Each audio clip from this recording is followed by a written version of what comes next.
You made the joke I was thinking. Yeah, well, we're all there. Yep.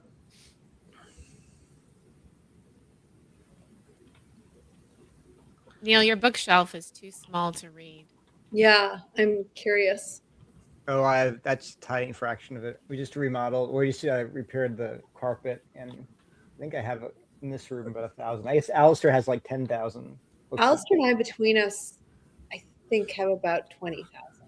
Wow. Yeah, No, maybe 15. But you can see Spurgeon up there. Together, each of us, together we have fewer than each of our fathers. Wow.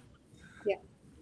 Well, on a future podcast discussion, we might just forget any kind of controversial topic and just say, hey, we're going to get people together who can give us tours of their library. And I'll bet we would find a lot of folks who are interested in that. Awesome. I would totally do that.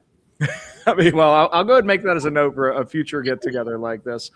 Well, thank you all for joining me here today. And thank you to our live stream audience. My name is Josh Herring. I'll be hosting today's discussion. I have 4 guests with me here today on The Optimistic Curmudgeon. If you're not a normal follower of my show, please do go ahead and like, subscribe, all the things. This podcast is all about bringing together interesting people who can articulate good ideas and spark better conversation. And that's partly how we ended up here today. A few weeks back, Annie Crawford and Susannah Black Roberts were discussing AI and education on X, and then Neil Shevni got involved, and he had a different view. And suddenly, Annie tagged me and about 6 other people to say, hey, what do you think about AI and education? And then somebody suggested, what if there was a podcast that could host a debate? And then suddenly Brian was involved. And for about 30 seconds, I think we had 2 clear sides and a quasi-resolution forming before we all collectively realized debate is a great idea if you're a high schooler. And but if you're an adult in the world that we all live in, what's actually far more helpful than a debate with a single resolution and clearly defined terms and propositions that can be defended and attacked and evidence and moving at speed and then a winner. All of that has its place, but what we really need is discussion and nuance and helping each other find something true and through bringing together a bunch of different perspectives. So that's really what we're going to be doing here today. My job is to play host, to pose questions, and to ask follow-ups and that sort of thing. And we'll get started with that here in just a few moments. But I want to begin by asking all of our guests to introduce themselves. And I don't know what order y'all appear on each other's screens, but we're just going to go with the way you appear on my screen. So Annie, could you start us off with introducing yourself, please? Thanks, Josh. Thanks for hosting. So I'm Annie Crawford. I'm a classical educator, cultural apologist who focuses on C.S. Lewis studies, which means I homeschooled my own children in the Christian classical education, and through that process built a local home-based educational community where I currently teach great books in apologetics.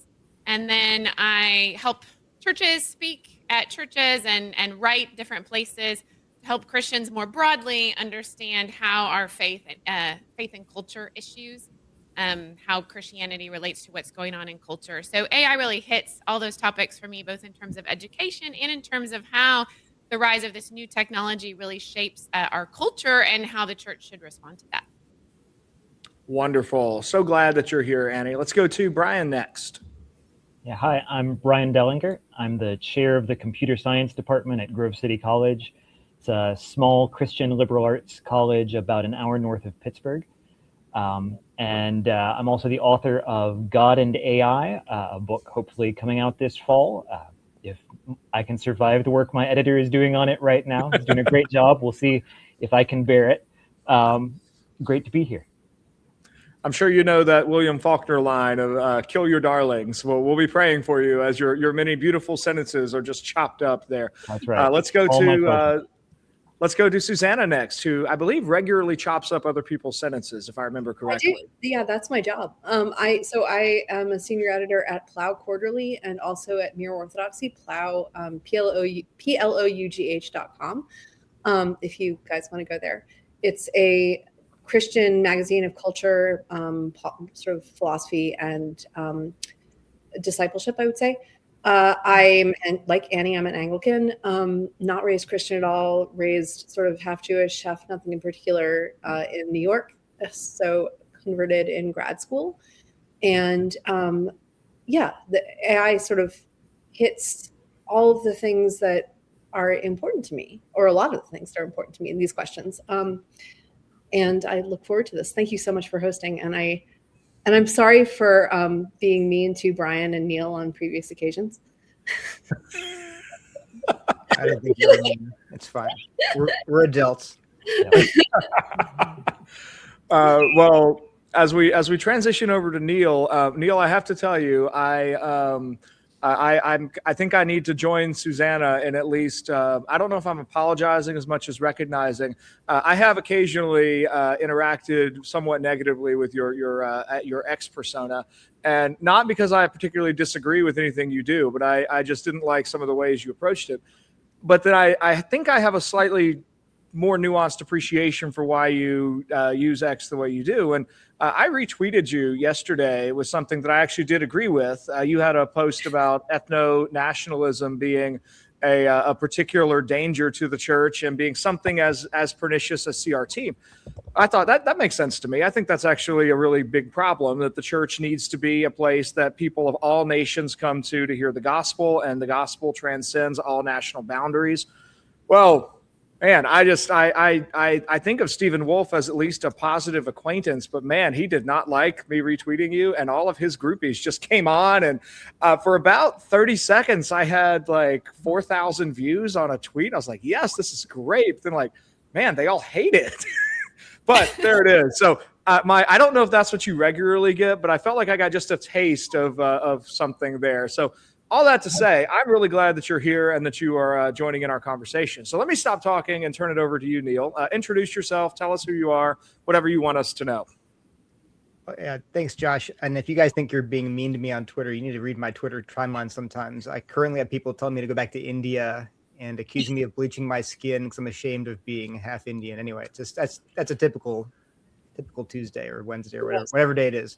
I'm Neil Shevni. I, like Susannah, became a Christian in graduate school. I went there for theoretical chemistry, got my PhD. I did research at Yale and at Duke, but around 16 years ago, I quit my job to homeschool our 4 kids. We're in a classical Christian co-op, and I teach Challenge 3, which is 11th grade. And I also write books and I speak. Like Annie, I'm an apologist. So yeah, thank you so much for inviting me. Hey, since we're Josh making this turning this into a referendum on Neil Shevni's ex persona, I just want to jump in and say that how much it's really a delight to meet Neil, because for me in 2020, I was teaching modern literature and thought to a group of classical educators. And you really had in 2020 kind of that huge cultural shift that was so significant and difficult to deal with. And here I'm teaching modern, postmodern literature and thought. And your book on critical theory, especially your talk to, I can't remember which theological seminary, probably, was so helpful. And so that's my first introduction to you and your work. And I've just so appreciated the way that you're willing to tackle those tough issues that aren't always popular and really do get you flack online. So it's great to meet Neil, and I'm really thankful for the work that he's done on that particular topic. Also, plug for Grove City. My daughter is there, so plug for Brian and his excellent school. If you want a college that will continue the great classical education, that work, send your kids to Grove. And Susannah's my new bestie, so I'm really excited about this conversation. I hope you kind of post a picture of your horse on this, like somewhere on the stream, because that was also really exciting to meet your horse a little bit yesterday. Yeah, we were chatting yesterday while I was at the barn. So yeah. Well, now that we're all friends, we can argue. Here we go. That's right.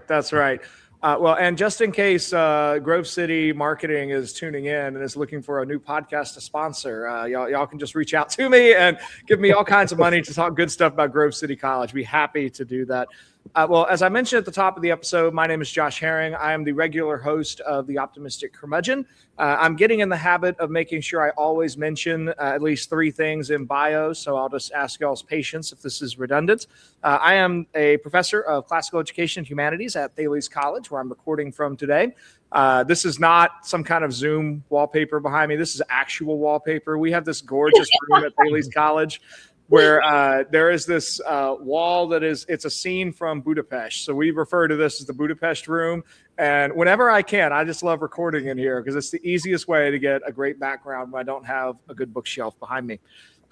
In addition to my work at Thales College, I am the founder of a new institute. It's called the Logres Institute for Classical Liberal Studies. We're going to try to have a lot more on the internet about that in coming months, but I'm trying to get in the habit of mentioning that whenever possible. And my book just came out. So since I can now join the ranks of people who have published a book, and Brian, I can tell you, you do eventually make it through those days when the editor is sending back constant new proofs for you to read through. The book is titled Sons of Adam, Daughters of Eve, C.S. Lewis's Images of Gender, out now from Davenant Press. I am so excited about our discussion today. Methodologically, our goal is really going to be to I'm just going to pose questions, and then you guys have already started this, but I just want to kind of lay as the expectation. If I need to, I might direct a question to one person at the beginning, and then just feel free to go. Don't feel like you have to wait for permission to jump in. If I get a sense that someone is like trying to jump in but is being trampled, as sometimes happens in a good conversation, I'll directly be like, Brian, what do you think about what Neil just said? I'll make something kind of obvious like that. And if we seem to peter out on a question, I'll raise a new question. Or if I think we've just monologued each on a question long enough, I'll bring in a new question. But as we've already discussed, please do feel free and encouraged to answer the question asked, but also the question you wish I was asking if you see kind of an obvious different direction you want to go. Okay, and last thing in prefatory remarks, this episode will live on the Optimistic Curmudgeon YouTube and Podbean feeds at some point in the future. And if any of you guys want either the video or audio feeds for your own websites, I'm more than happy to send those over your way. If we can figure out how to get the giant files transferred and all that. But that's a problem for another day. But if anyone listening is like, oh, this is so good, I want to know where it's going to be permanently, be sure to subscribe to the Optimistic Curmudgeon on YouTube, and that's your best way to get this in the future.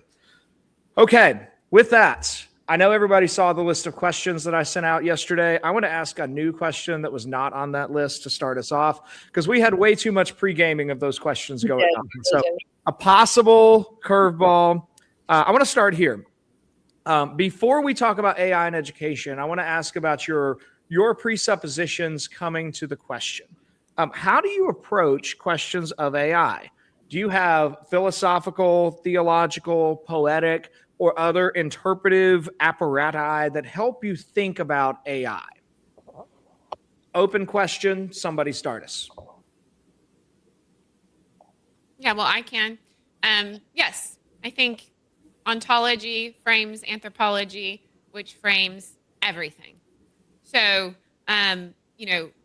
the assumptions I bring is that there is a spiritual reality which transcends the material. And then that frames an anthropology that humans created in the image of God are hylomorphic beings who are, incarnate souls, incarnate spirits. And so fundamentally, a human will transcend ontologically any of the tools which we make, which are going to be, material. Their ontology will be different. So that is definitely the frame that I am bringing to the question of AI. No matter how much it imitates or mimics, that we form it like Pygmalion, to mimic our humanity. We are not actually capable of creating stream never rises higher than the source. So it will always be ontologically a level beneath us. So that would be the frame I'm bringing. Anyone want to disagree? I think what's interesting is the extent to which I think a lot of our respective framings could be stated purely in a positive shared ground. Given that we are going to end in very different places here, I think it's interesting how much we share, right? All obviously fundamentally coming at this from a Christian perspective, deeply informed by Scripture. All of us in various ways, I think, involved in work that is positive towards classical or liberal arts education.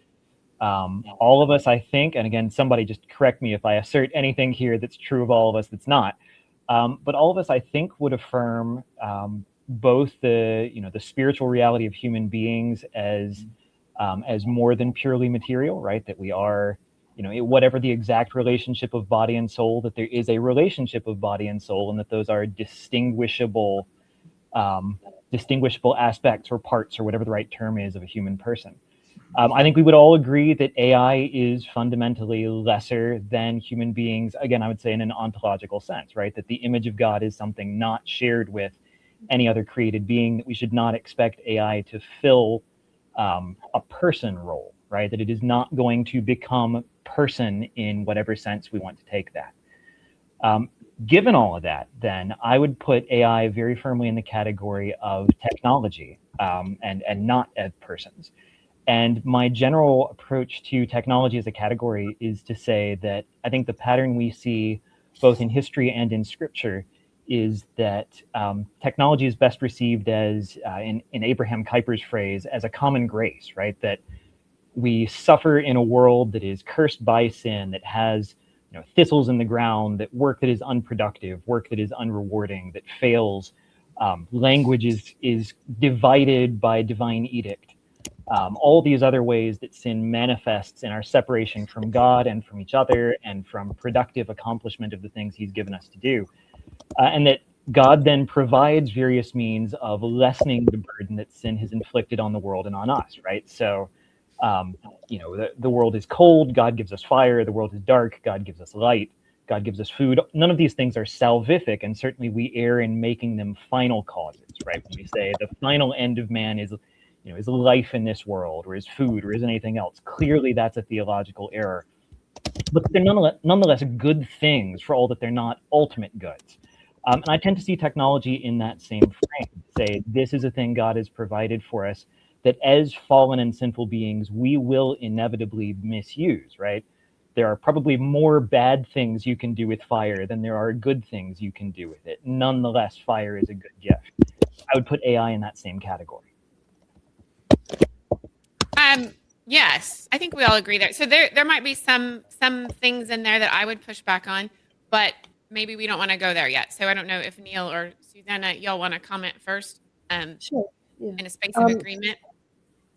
I guess so. My framework here would probably be, first of all, the general kind of question that we're asking, like, what is or should be the role of technology, in particular LLMs, generative AI, if that's in particular what we're talking about, in education. It's a question of phronesis, of practical wisdom. Like, what should, so we're attempting to make a judgment about this.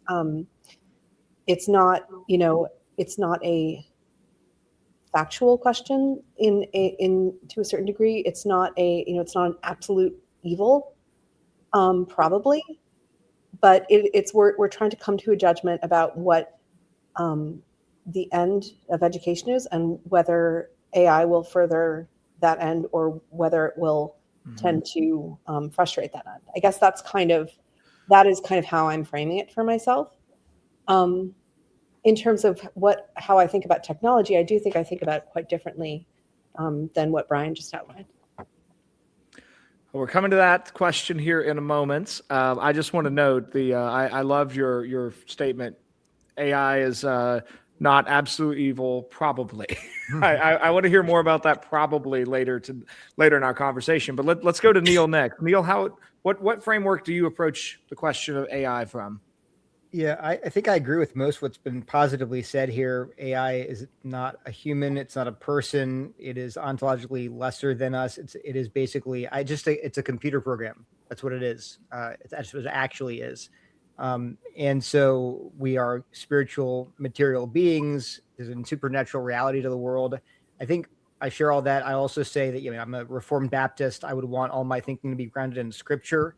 And I obviously do affirm that natural theology as a category. We can know common grace as a category. We can know things. But I also, because of noetic effects of sin, we have to ultimately appeal to Scripture to determine whether we're thinking rightly about anything, whether it's technology. I mean, obviously it doesn't address AI or computers or cell phones specifically, but we should always ask, well, is there a category that Scripture does have that we can put these things into? And so I just I think we all agree we want to return to Scripture and thinking about AI. But otherwise, I don't hear anything I'm radically against. Maybe the probably not absolutely evil comment. Yeah, I would disagree that I don't get, Scripture is very useful and we should look to Scripture for wisdom, and it is inspired and it's God's word, but I do not get, I don't think that I regard Scripture in the way that you do. So could you clarify, would you affirm something like the Westminster Confession or the 39 Articles? No. Okay. 39 Articles? No. Okay. Okay, so that would be a difference. So I am an inerrantist. I would affirm the classical historical I am as well. Yeah. What's that? Well, What's that? I am as well.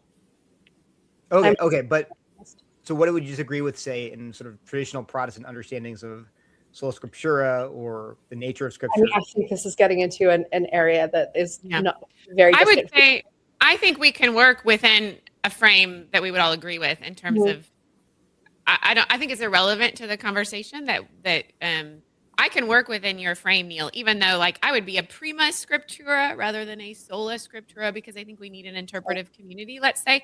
But in terms of Scripture being that corrective authority, absolutely, I think we can function within that space for the sake of this conversation. Yeah, and a lot of my ideas about technology and the ways that I think about technology generally are certainly drawn from Scripture and from the kinds of polemics that Scripture is engaged in against other ancient Near Eastern texts, in particular.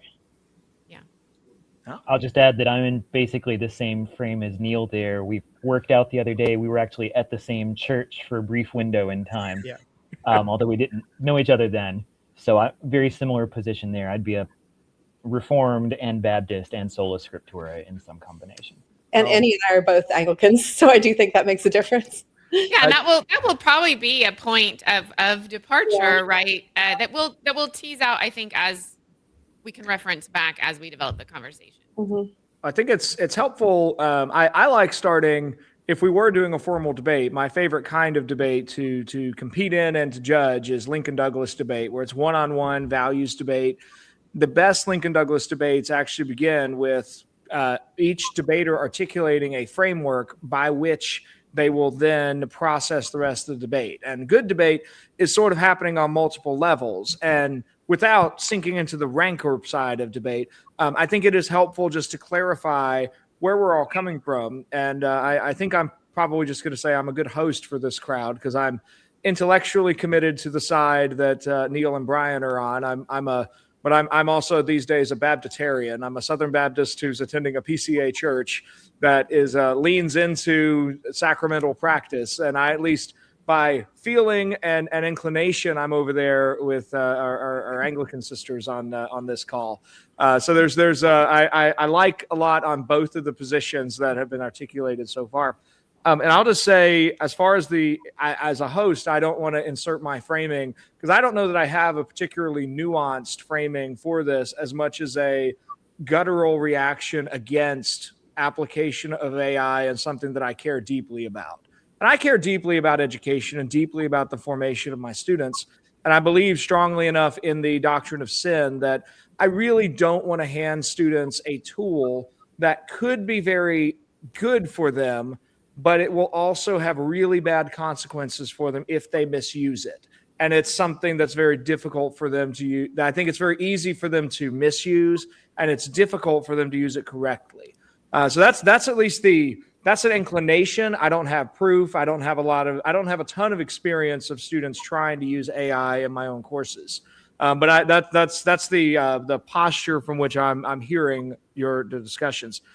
Brian, I want to ask you to start us on the next question. Since you opened us with a kind of saying you want to place AI in the genre of technology, So I want to, I've heard this argument made by several different people already that AI is just kind of the next logical step in a certain trajectory of technological development that starts with the printing press. It emerges in word processing and the personal computer. And it's sort of the obvious thing of the internet and cloud-based computing. So now we have AI. So is AI the same as these other sorts of technologies, or is it in some different category? And if it's in a different category, how would you name that category? That cluster of questions is where I'd like us to go next. But Brian, start us off, please. Yeah, great question. So, it depends which aspects we want to point to, I think, whether we see more of continuity or discontinuity. Where there's continuity, I think, is that many of the technologies you describe are democratizing of knowledge and spread of information, right? So whether you look at the invention of writing, the invention of the printing press, the invention of the personal computer, all of these are things that make it easier to disseminate information at scale at increasingly low cost to large numbers of people who might not otherwise have access to it. In that sense, I think you can draw kind of a continuum that says, all of these are step changes, but they're step changes in that same direction. I think the computer in particular, and I'll take AI, I'll zoom in on that in a moment here, but I think the computer in particular has an attribute that makes it kind of functionally different from some of the other technologies. So there's an ethicist who has coined the phrase that computers are logically malleable, right? And so his point is, when you invent a toaster, there is, for the most part, one thing the toaster does, right? It toasts, right? When you make a car, there's, for the most part, a thing a car does. Now, the consequences of cars, or I suppose toasters, might be more far-reaching than that, right? Certainly, we could say cars have had various transformative effects, but all of those transformative effects stem from the car's ability to do a singular thing. It moves goods and people from place to place more rapidly, more reliably. Computers are a little bit different in that they touch on everything, right? That you can build a computer to go after any particular area of, that can be at all characterized as information transfer. And that turns out to be an enormous number of things that human beings do. And so the practical consequences of that are, well, if you were a welder and the car gets invented, that has some impact on you, but you're still fundamentally doing some similar kinds of things. But whether you're writing or programming, or you are working in security, or whether you are working in the military, or whether 100 other things, the invention of a computer has some impact on how you're doing that job, probably in a fairly substantial way over the space of a relatively short window of time. AI, I think, continues that one step further, right? Then says, again, here's, as Neil said, here's a computer program that applies to an enormous number of fields of work. And what's particularly interesting with generative AI, with large language models, things of this nature, is that for the first time, we have an industrial revolution type transformation that's hitting white collar work in the same way that previous revolutions have hit blue collar work, right? In the same way that if you were a weaver or a welder or assembly work of some kind 100, 200, 400 years ago, that there are transformations technologically that slam into your world. Then now for the first time, well, I'm producing text, I'm producing speech, right? I'm talking to people, I'm teaching, I'm writing code, I'm thinking about things, I'm writing down some of my thoughts. For the first time, the computer is at least challenging some of the things that I do in those spaces in a new way, I think. I think the other thing that maybe is a little bit discontinuous is the ability of AI to be, we say, agentic, that is, to do things on its own after we've kind of wound it up and let it go, right? You get a laptop, you start running a copy of OpenClaw on that, you give it an order, and you come back in an hour, and it has done radical amounts of things, good or bad, in the time that you've been gone without any further input from you. Again, you can draw some lines back to automation, but I think that breadth of impact, the breadth of things it can do with one device, right, that can now touch all these different areas, I think that's a meaningful difference. Yeah, I think I'd probably say that I'd want to both there are different like horizons on which I think it's both continuous and discontinuous. So I think it's quite continuous with, although not totally, with, for example, smartphones and social media, which I think are overall extremely bad for humans. I think they promote a sort of hollowing out of the human experience of the physical world and of our bodies and of our social worlds. And we shouldn't have, like, I would love to not have a smartphone, but I'm hooked.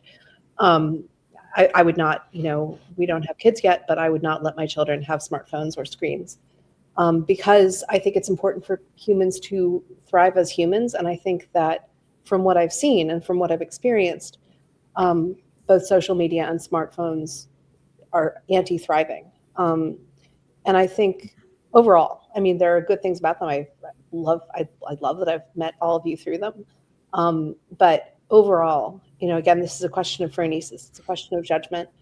And my overall question is, how does doing this thing repeatedly shape me and the people that I care about and other humans as humans? And I think that interacting with smartphones overall shapes everyone that I've known to interact with them into people who are less connected to the natural world, less connected to their own interior lives. Their attention is more fragmented. Their sense of self is more fragile.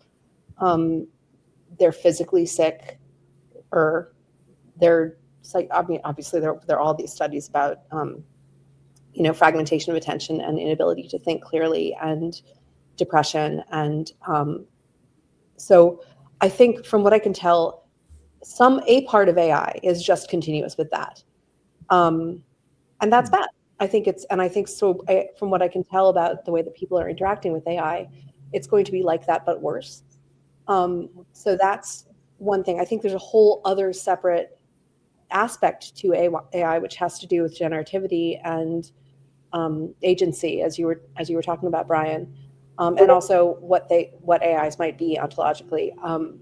So that's one thing. Another thing is, I think that we need to start back further and think about like what technology has been in human history, and look at the first 11 chapters of Genesis, for example. And so I don't want to start at the printing press, because I think that's like an arbitrary place to start. So that's kind of previews of coming attractions of various things that I'm thinking about. Yeah.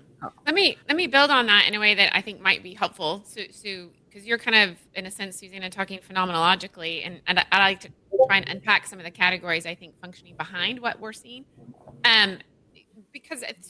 Which, by the way, I draw a lot from this book. John Dyer's work, From the Garden to the City, I think is the most excellent top recommendation for a book on starting to grasp the complexities of what we're dealing with. I think that's why here we share largely a worldview and kind of the same framework, but then we kind of end up falling into different applications. Like, why? Because the reality we're coping with is so complex. It's so complex. It's really hard to get a full handle on, so we can then make those prudential judgments. So to unpack that a little bit, what is a tool? So I appreciate Dyer's definition that a tool is an object through which we shape the world for our purposes, right? Purposely.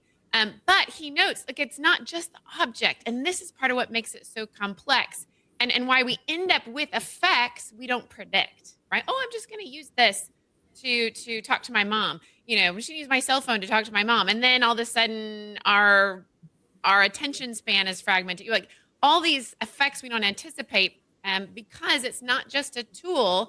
Technology brings with it a methodology, a system of manufacture, a whole system of manufacture that's behind getting the phone in the first place. It brings with it a methodology, an approach to the world, a culture, a social usage. There's all these different factors that come with the object. How it's made, the environmental impact, how we have to structure our society in order to get it made, how much it has to be used in order for that to be financially justified, the way that a new tool creates a new metaphor through which I understand the world, and then the way that metaphor, reciprocates the way that I look at other things. It's very complicated, right? And so understanding a tool not just as this thing in my hand, which I'm using right now for X purpose, but the whole social, cultural, philosophical, social imaginary structure that comes with that tool, and how that will then shape us, the way we think about the world and the way we relate to each other over repeated usage over time. Because as Aristotle says, we are what we repeatedly do at all of those levels, right? So this is why I think so that's my approach of how I understand technology and the way we need to think about it to make these prudential judgments, right? And then, do I think AI is a different kind of tech? So I want to offer this frame, and I think I think at the heart of this is language. These are LLMs, these are large language models. So the way that we understand language is going to be shaping the way we understand what to do with these tools, right? So I'm not sure if you're familiar with Lewis's idea of transposition. So what Lewis means by transposition is that, and this is part of that ontology, right? That there are levels of ontology in the world. So what he means by transposition, a simple analogy is you hear a symphony, and the symphony has all of these different parts, the oboe and the trumpet and the cello and the piano and the bass and the, and it's rich and multidimensional and multitonal. Okay, but it can be transposed into a written text or a piano. All those notes could get in there on the piano. Okay, so it's the same symphony in a sense, but it's transposed to a different level of communication. And in a sense, it's a symphony, but in a sense, it's not. Right? So transposition, something is lost. Okay. So Christ, the Logos, creates the word. He speaks the world into being. Okay, but God's language, when he speaks, trees tumble out of his mouth, right? And worlds and suns are set to spinning. God's language is up here, okay? And he transposes into human language, but there's something lost. So at the one hand, I have a very high view of language because we are made in the image of the Logos, and so the fact that we have language is part of that image, and it really is capable of communicating truth in meaningful ways. But we can't. It's reductionist to say that to say the word Jesus Christ is the same thing as to touch his feet and behold him and worship him. Okay, there's a transposition down a level. Okay, that happens in language. Doesn't mean language doesn't have a truth-bearing faculty, but we're going to be confused if we think it is equivalent to the reality to which it refers. And here's why AI and LLMs are very interesting, is because they transpose it down another level. It gets transposed into bits, to zeros and ones, to electrical impulses, and then brought back up to the level of language. And this, to me, is part of the reality functioning behind the appearance of the AI and our interaction with the AI is the way that it's mimicking language, but the language it's giving to us is going through another transposition down and then back that mimics a sense of, so for us, what I think we do with language is we experience the world through our noetic capacity, and then we transpose it into language to each other. And then when I speak to you, you kind of upload that, see the way the metaphors shape even the way we understand things. You upload that and connect it to your own noetic experience of the world. So what we have is your poetic noetic experience and my poetic communicating to one another through the transposition into language. Transpose, up transpose. Okay. But when we're interacting with an LLM, it's transpose, decompose, fake a transposition, and back to me. This is just something deeply different. And so our understanding of the role of poetic knowledge and noetic relationship with the Logos is being, I don't want to use a bad word, it's the only word that's coming to mind, screwed with through the way that these tools are imitating human language. So I just said a lot. I'm going to back off, let y'all comment. So I don't want to jump on Neil having a chance to jump on this, but just real quick right at the end there. So your description of kind of a problem with LLMs is that they're taking language, they're decomposing it into bits, and then they're recomposing something languagey back out of that. Can we agree that's what all of us are doing right in this moment, right? No. Because, in this moment, right, my camera is receiving my image and my microphone's catching the words. this computer is decomposing all of that into bits. Misunderstanding Those her bits point. are transmitted in Okay, yeah. separate discontinuous misunderstanding packets her and category. reassembled. Say Yes. again? Okay. You're misunderstanding her categories. She's not talking about that. Just go ahead. Sorry. So I can explain. Yeah, but it's a yeah, that's a good point. That's a good point. But as that's happening, every word is being put back as the same word. So when I say same, decomposition back, you hear same. Okay. But when that process goes through the LLM with its probabilistic structures, it's not a one-to-one correspondence. So that decomposition right now is being done in a way that the meaning is preserved, but that's not the same as what's happening when it goes through Let the me LLM. jump in just with a quick example, and then bring it back to Susannah, and then we'll go back to Brian for thoughts for just for a second. But when I was originally putting together the graphic for this particular get together, I grabbed all of your publicly available headshots from your various web pages. Which Brian, yours was from 2007, just so you're aware. But that might be a little out of date. But be that as it may, I dumped those into Grok and I asked it to make me I thought this was relatively simple. I asked Grok if it could make me a podcast thumbnail using uploaded photos.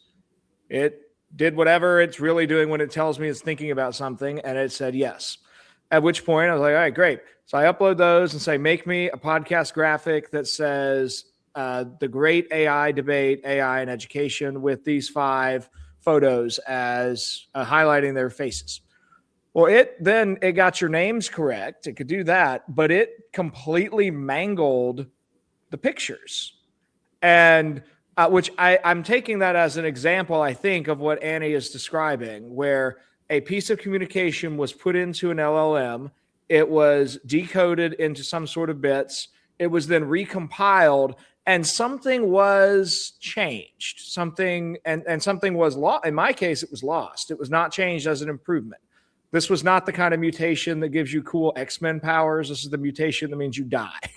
It was a bad change in that sense. And I eventually figured, well, I just really don't need faces. I need names. So I got the graphic I wanted. But I think that's an illustration of what Annie was saying, that to drop the Marshall McLuhan line, the medium is somehow always still the message. Okay, so with that illustration, we were going to Susannah and then Brian and then back to free for all. Okay. So, I mean, I think, Brian, when you were hearing Annie talking, you were thinking very technically, like, yes, technically when she says, say the word sheep or the word 3, technically, yes, that's all broken down into math and then spit through the tubes and whatever comes out. But at the same time, what's actually happening, which is kind of more real than what's technically happening, is that I'm seeing and hearing Annie. And it doesn't really matter how that technically is working. Like she's actually saying the thing and then I'm hearing it. That's what's really happening. And so when she and I, who both have this noetic realm that we are connected to through, we have immaterial intellects. All 5 of us have an immaterial intellect. And so when I say the word 3, all of you can understand what 3 is. If I say the word sheep, all of you can understand what a sheep is. It doesn't matter that it's going through Zoom. It's not relevant to our minds, our immaterial intellects communing with each other. However, when the problem that Annie was describing earlier with LLMs is that they have what's called syntactic abilities, but they don't have semantic abilities. So they can put words together in ways that are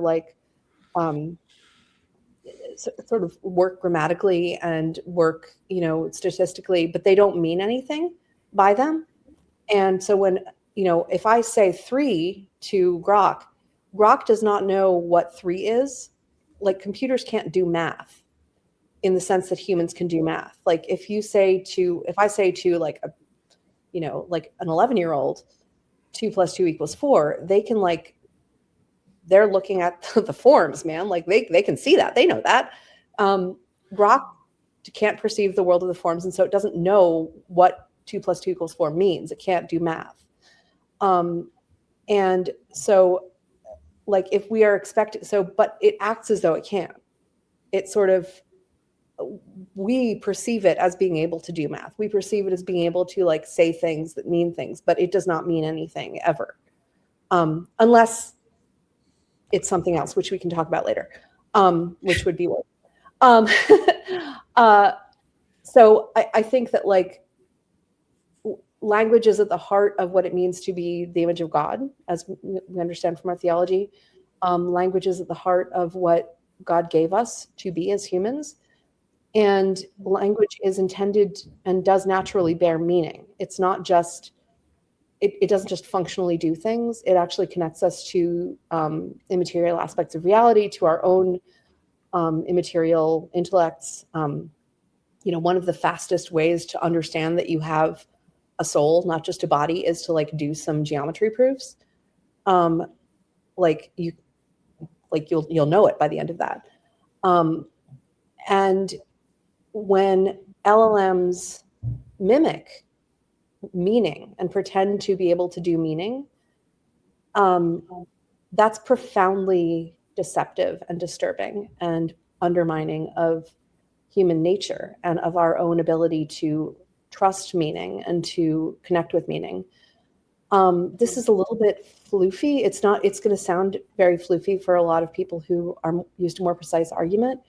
But that is kind of one of the things that is very disturbing to me about it, and obviously I am a language person, and therefore, it's really only now that a non-meaning maker is acting as though it is making meaning in the ways that I'm familiar with, that it's like caught my attention. But I'm sure that if I were like, if I were a math person, which I'm not, I enjoy math. I enjoy like the philosophy of math. And I enjoy kind of like those sort of basically Pythagorean approaches to number.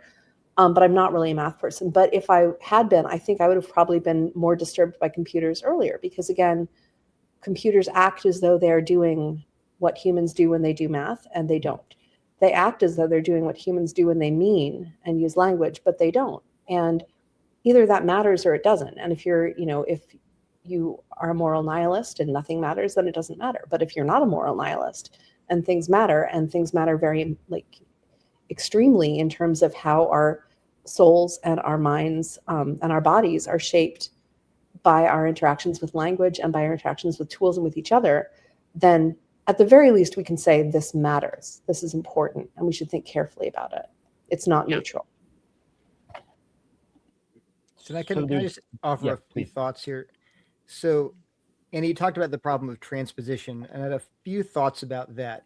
So first, if we're treating AI as a means to communicate, like me to you, then you're right. I shouldn't tell ChatGPT, hey, tell Annie the following things, and then have you read the transcript. Like, why would I do that? I talk to you. So, but that's not primarily what I think anybody uses AI to do. We don't not call our mom. We just ChatGPT and tell, hey, ChatGPT, you talk to my mom and tell her this. So that's not exactly what we use it for, unless I'm missing the boat on what the Zoomers are using it for. But when it comes to, I understand what you're saying, this transposition and you're losing things. But I think what I would point out is that loss happens everywhere. I mean, let's just start at the very top here. Social media. When I type up, people lament how you don't have any context, body language. You have to put emojis in to tell people I'm being sarcastic. So we're clearly losing things there now. Yes. But we don't then immediately say, well, I can't use it then. It's sort of, I'm screwing with my meaning. I'm profaning language. I still use it. I said, well, I'll stop using it. Well, then you have things like take handwriting, the beautiful manuscripts you're reading, this calligraphic manuscripts and illuminated texts, and you lose all that when you get just typewritten this form letter. You've actually lost. You can't see the effort they pour into that. The little pictures they would draw on the margins. Those are all gone now. So we lost something. Yeah, we actually have. But actually gets all the way back to writing. In the Phaedrus, Socrates is critical of the invention of writing. And why? Because it's the same reason. He says when you talk to someone face to face, you get, as a Christian, the category of embodied comes in. I can talk to you. I'm hearing your actual voice. I can see your face. When I read a dead letter, Socrates says, I can't answer back. I can't have a dialogue with it. I can always ask my mentor, my friend, what did you mean by that? But I have this dead text. I'm losing a tremendous amount. So I think a lot of I think from my notes, I was thinking about this discussion. I think a lot of the objections to AI, they kind of come in two buckets. One is empirical. So things like AI makes it harder to learn. AI enables cheating. AI is bad for the environment. There are all those are empirical objections, but all of those have, at least in principle, empirical answers. So for example, AI makes it easy to cheat. Okay, but we could have code that actually prevents cheating. Then that answers that question. AI is bad for the environment. Yeah, but one day maybe AI will be okay. It'll be no worse than normal computers. Okay, well, that answers that question. So the problem with empirical objections, I think I agree with many of them that you're likely to raise. Even the idea that AI is shaping our souls like social media does in bad ways. Yeah, it can happen, absolutely. But I think a lot of them, at least potentially, can be addressed. And then they can't be the basis for permanently saying there's no place for AI in education. On the other hand, you have philosophical objections that are sort of permanent and absolute and universal. So if you say something like AI profanes the gift of God's language, it's inherently, demons are in AI. The AI is demonic. That's a philosophical, metaphysical objection, which would stand any empirical test. I might say, but we can fix that. No, you can't. It's inherent to what AI is ontologically. So I think if you're making the case that there's no room for AI in education, you really have to make that philosophical case of some sort. But here the problem is, then that same argument, whatever it is, can easily be applied to to other forms of technology that you are comfortable with, going all the way back to writing. And I think what we're going to find is that when you make these kinds of philosophical objections, they could go through, but you'll have to stop reading books. You'll have to throw away your phone. You'll have to stop, not talking to people face to face. So I think that's the two. Again, I think either of those are valid objections, but I see one can be answered technologically and one can be answered by pointing back and saying, you're not being consistent here with how you're applying this to other technologies. And I would also just finally say, we'll probably touch on this at some point. In the Bible, technological advances are routinely seen as goods, or even as not even noteworthy to comment on. And Brian and I have some just texts, but starting with writing itself, musical instruments, metalworking, weaponry, all of those things, they either pass without comment, like in other words, the Bible's writers didn't have it, and suddenly they have it, they don't even mention it, or it's presented as a good thing, the lack of which is a deficiency. So a great example is in 1 Samuel, the author comments that the Israelites lacked weaponry. The Philistines had swords, but only David and Saul had swords. And that was a bad thing. So and then to take writing itself, God gave us inspired written scripture. There were oral traditions, but God saw fit to say, no, I want you to have a written word, but writing's not always been around. So in all these ways, I think the Bible, we would never come to the Bible and say technology is inherently evil. It can be used for evil, Tower of Babel, but even Tower of Babel, they had towers in Israel after the Tower of Babel. It was their intention that was bad, not the fact they had towers or metalworking or weapons or chariots or anything. So I think that's just, again, I like to frame the debate in those two topics. Like, are you debating the empirical effects of AI or the philosophical problems of AI? And then we can go down those different roads. I mean, that was just a thought. I think that's really helpful. Again, I don't think that either Annie or I that are claiming that there's no use for AI in education, just because that's a much too general statement. Like, is there a use for, I don't know, some sort of machine learning in like dealing with student records or something? Sure, I don't care.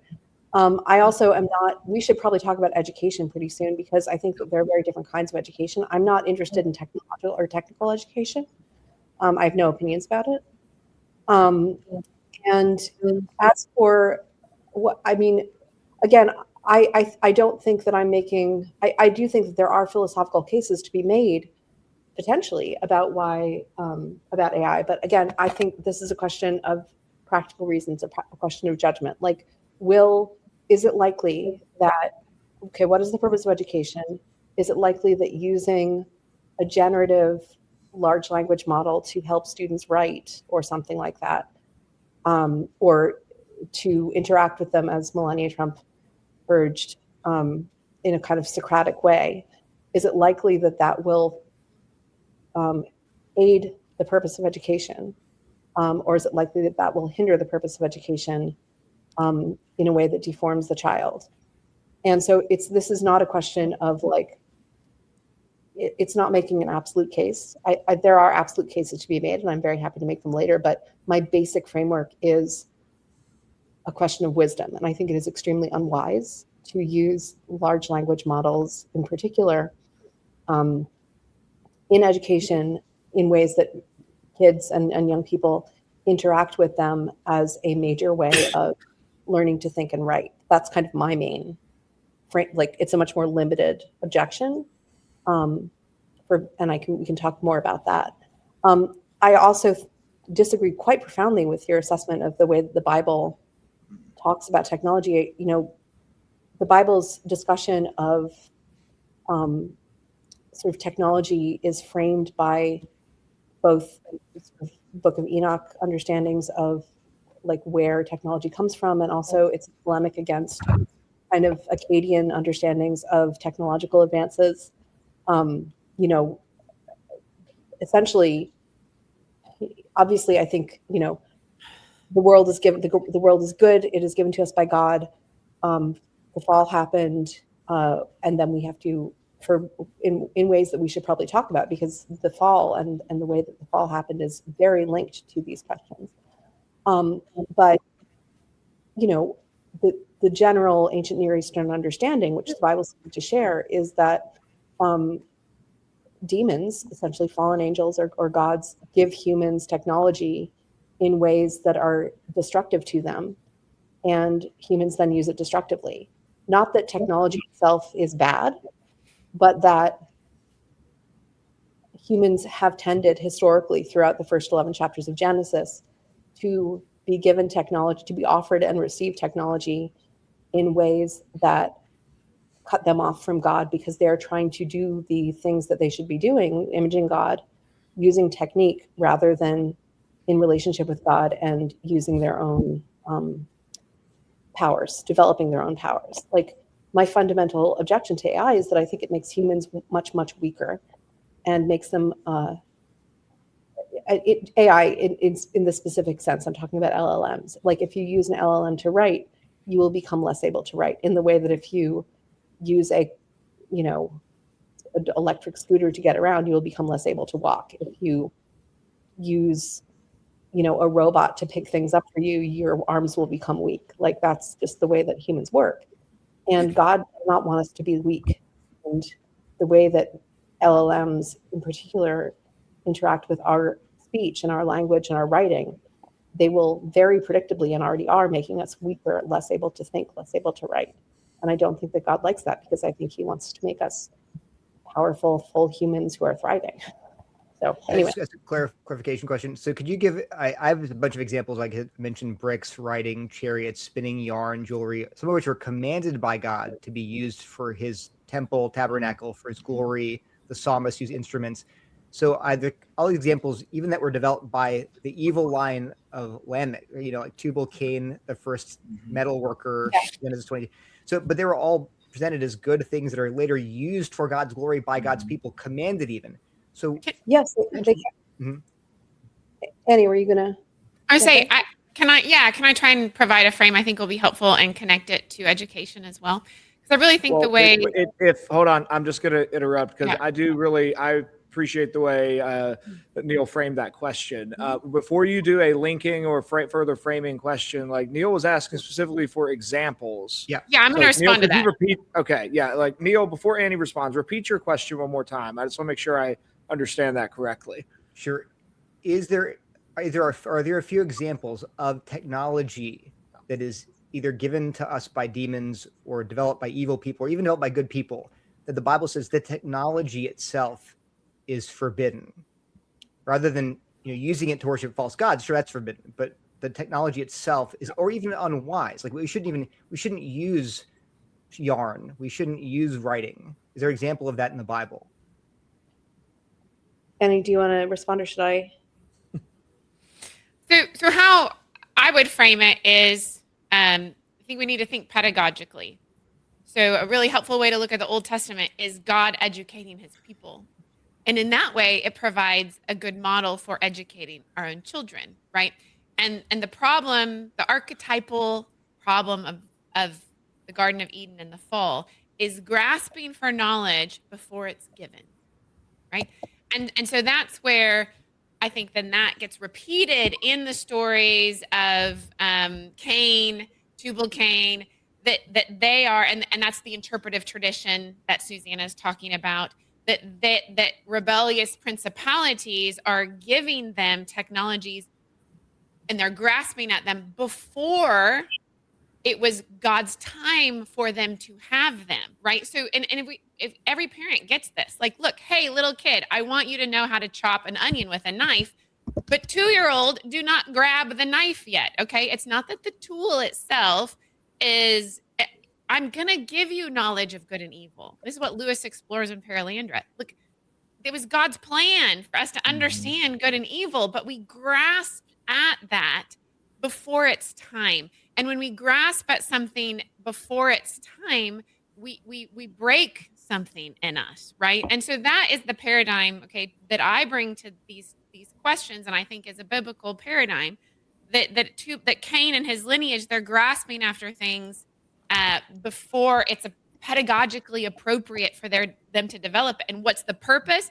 The purpose is so that they can build power, right? And that's part of the connection with the musical instruments, because it's a kind of seductive sexual power. That's why you always have sex cults and demon worship combined together at the top of the Tower of Power, you know. So that's kind of the symbolic framework. So Neil, that's why, like, yes, as God pedagogically develops his people, he authorizes and even commands them to begin using, hey, son, pick up your sword now. It's time to fight. You're ready, right? But our failure is always grasping, focused on power over obedience, right? That's the temptation all the time, is to grasp at power over obedience. And then so one way, I'll just add this, and hopefully this is helpful, because Neil, you're asking for specifics, right? And again, I get this from John Dyer. I think he's so very, very good on this topic. Let's look at when exactly God gives his people different technologies and why, right? And then that will give us the wisdom we need to discern, when do I give my children, my students, certain technologies and why? Because Neil, I think you made a really good point. Social media, even, you know, to your point, Brian, even here in the Zoom, that decomposition right now, there is something lost. Okay, at least when I say lost, you hear lost. But there is nonverbal, you know, smells, visceral elements of our communication that is lost in that transposition, right? That is lost in social media, is even lost in handwriting. So Neil, when you're going through those examples, I'm like, yeah, you're outlining my pedagogy. I start raising the child face to face. I tell them stories. I speak to them. You know, education begins when the baby is put in the mother's arm and it looks into the mother's eyes, and there's something of the essence of being that's where education begins, in that visceral relationship, face to face, right? And I lead my child through the world with my body, and it begins with physical embodied oral communication as the root. I mean, this is why it's abuse to take a child away from their mother and to put them in some kind of, you know, robot nursery, right? Because the formation of the soul begins in that incarnational way, in the fullness of communication, the most full way possible. And then, rooted in that fundamental, right, then I begin to teach my child to read that and to write. And then we branch out those layers of communication or technology, but always, I think, pedagogically, we have to wait for the first stage to be deeply set in the soul, for that child to be formed relationally, personally, orally, living communication, so that that can then be transposed into the next level without loss of wisdom and noetic capacity and personal relationship. And I think that's what we see God doing, right? First, he calls Abraham by voice. And he actually, there's a theophany. He appears to Abraham in person. And it's not until hundreds of years later that God says, now it's time to write down my law. Because now that I've gotten to know you personally, like that baby stage with mama, and that is well developed, now I'm going to make you a people. Now I'm going to make you a nation. Now we're going to write these laws down. We're going to go the next level. I'm going to write it in stone. I'm going to actually give you technologies in order to structure a temple. And then a king, and we build it out. So I hope that's helpful in better understanding where I'm coming from on all of this. And I'll shut up. Yep. So I'm going to break in because we are on the verge of reenacting the Reformation in a discussion on AI and education. And for the sake of the now 252 people who are joining us on this live stream, which I think is amazing. That y'all help me do. That's a new record for my show. I've never broken 200 before. So thank you all for assembling your collective audiences for this conversation. My dad is here. Hi, Dad. We have been here an hour and we barely touched the surface on what real teachers in their classrooms are wrestling with. So I want to pivot to that in just a moment. And Susan correctly noted that we do need to formally discuss education. And I'm sure more of what we're currently talking about will come out. But I just want to clarify that what y'all are currently disputing about, if I'm tracking this correctly, is really a hermeneutics question. It is not actually about AI or about education. You're really disputing about how to read the Bible. Well, yes, because we have two Baptist Protestants versus two Anglican Protestants, and our Anglicans are more on what I know from Annie is like a symbolic way of reading the world. Baptists just don't do symbolism. Like we just don't. We do. So, we not way. Like, and that's so. I want to briefly summarize where we've been for this first hour, and then Susan, I'm going to toss it to you first. So fit this comment in with the beginning of your answer to my next question. But in this first discussion, we have had some great. Brian opened us up with a great discussion about the logically malleable nature of computers and the agentic issues in AI. I thought that was incredibly helpful. Susannah then took us to this really big question that I want to hear more about somewhere over the next hour. What AI might be ontologically. You've hinted at that twice now, and I really want to know if you're talking about demons or something else, but we'll get there, I'm sure. Annie, I would summarize your entire first comment as an exposition on the idea that the medium is the message and we cannot escape that reality. And I think Lewis's transposition is really an illustration of that, but that's just the nature of our technology. I think this was still under Annie. It might have been under Neil. My notes are confusing. But the distinction between the syntactic ability and the semantic ability of AI, I think, is really important. Because the most disturbing case of AI writing I've had be submitted from a high schooler had the weirdest metaphor I have ever encountered. It had something about the administrative system of higher education is the lungs of higher education. And I was just like, what? No human would make this connection and think that this somehow communicated something. And that was so the fact that like AI was just like, this is the kind of thing that you plug in to make a metaphor, and a metaphor should go here. But then it just utterly failed. Neil, I really appreciated your point on the fact that if we're just focusing on the loss of communication, we do have a responsibility to at least respond to the fact that happens in other places. You reminded me of Hans-Georg Gadamer's point, because he makes a similar argument about any time we read in translation. And I intellectually agree with him that I should know every original language that I've ever read a book in. But I recognize that the reality is I can't know all those languages and be who God has made me and do the work he's called me to do.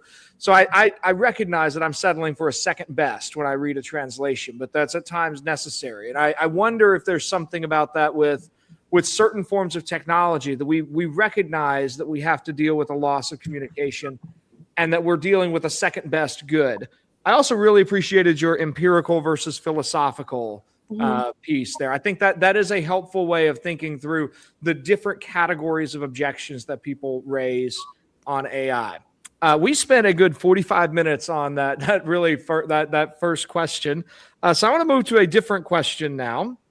And Susan, I'd like you to start us on this one. Because I think, unless I missed it in your bio, you're the one on this call who does not actively teach in a classroom setting currently. That's correct. Okay, good. So you can start us with a little bit of a different perspective, and I'm sure we'll have lots of in the trenches thoughts on this one. But I want to start with a time-honored big question. What is education? And then as a secondary question on that, how should contemporary teachers weigh new possibilities? And I will just go ahead and say, for this question, I'd love us to think very practically about, imagine a real teacher who is dealing with the current status quo. And by that, I mean, Jonathan Haidt's book, The Anxious Generation, has at least led to legislative change in several states about cell phones. There is an increasing recognition that all of mainstream K-12 education made a mistake in giving every student a one-to-one device. But now suddenly, there's still, the ed tech sector still exists. And now there's an increasing number of AI programs and options that are available, but were not there even 5 years ago. So in that kind of moment, just very practically, how should a teacher weigh that question of phronesis? So there's my new cluster of questions. Susan, start us off, and then we're just going to go. Okay, I will do that. But first, I do want to respond directly to Neil, because I do think that he brought up, and we're not going to relitigate the Reformation here, but I do want to point listeners to two resources that will kind of explain and expand on the tradition that Annie and I are drawing from about understanding Genesis 1 through 11. And the first is a podcast by the Lord of Spirits podcast by Father Stephen DeYoung. It's called The Art and Science of Technomancy. So if you just Google that, you will find it. And then the other one, this is totally embarrassing, but I was Googling to try and be is there a one-stop shop for helping people who are more kind of biblicist or more Baptistic to understand what this tradition is. And I realized that actually there's a piece called Tech Cities of the Bible, TECH Cities of the Bible, which is by my husband, and that I edited. So it's in Plow. So Tech Cities of the Bible by Alistair Roberts is another thing. And so those two, that podcast and that piece, will be a good start in answering Neil's question. We don't really do proof texting. Sorry. Anyway, so getting back to the second, or the new batch of questions, I guess. So again, I would say I've been a teacher. I've taught journalism. I've taught writing. I teach writing to undergrads and grad level students through our internship programs at Plow. But I'm not an active, classroom teacher. And I also, both my prep school and my undergrad education and then my graduate education were all sort of liberal arts. I have no experience in technical education or STEM education. So I have no or opinion about them really. Although, yeah. So what I'm talking about when I talk about education, education is fundamentally, in my experience, the education that I received and that I give, is a question of training a person's second nature, even at the level of their nervous system, even at the level of how they can attend, and at the level of interacting with their immaterial intellect with the material world, to be self-ruled, to be wise, to be prudent. After I became a Christian, that kind of general non-Christian great books, liberal arts education that I was raised in, which is very sort of classical and Aristotelian, was kind of given a new telos, which is, not just human flourishing as an upper class Athenian or whatever it was that prep school was trying to prepare us to be, but as to be a member of the divine council, for theosis, to share in God's nature, and to image God as Adam ought to have, but with this as Christ comes to share in our nature, we share in God's nature. And so education is to shape a young person, a child, and then a young person into, and then older people, obviously, because we don't ever stop learning, into being the kind of person who can take that kind of political responsibility for the kingdom of God.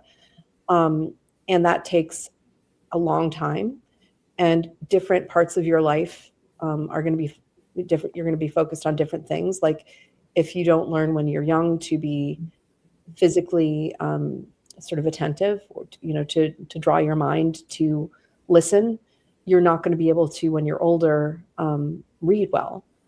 So that's one part of it. The second part of it, and I experienced this very intensely, both before college and in college, is that education is primarily, the kind of education I'm talking about is an initiation into human culture. So into what's called the Great Conversation, into this discussion that humans have been having for 5,000 years or whatever. And like the story, you start with the pre-Socratics. Like I started, my first philosophy class was in like 8th grade or something like that. I think it was 8th grade. And we started with the pre-Socratics, and you go through, and you just carry on from there. And then you kind of keep on doing that, and you do that again. And that, that's what education is. So it's formation for wisdom, and it is initiation into human culture. That's kind of how I would describe it. As to what the pragmatic, outworking of that is in the classroom, I can't speak to that. Like in my experience, I don't think educational technology is good or important. I think that education primarily happens, all the education, my only education really experience has been kind of in seminar settings, face-to-face with a teacher and a small group of students. That is how education worked in Athens, and it's how it worked in New York, and it's how it worked in Massachusetts. And I don't really know any other means. I think that Zooming and the kind of Catherine Project, Lyceum Institute projects that have been happening, where people can do those small group seminar style groups on Zoom, is great. So that is one step up, but it would be better in person.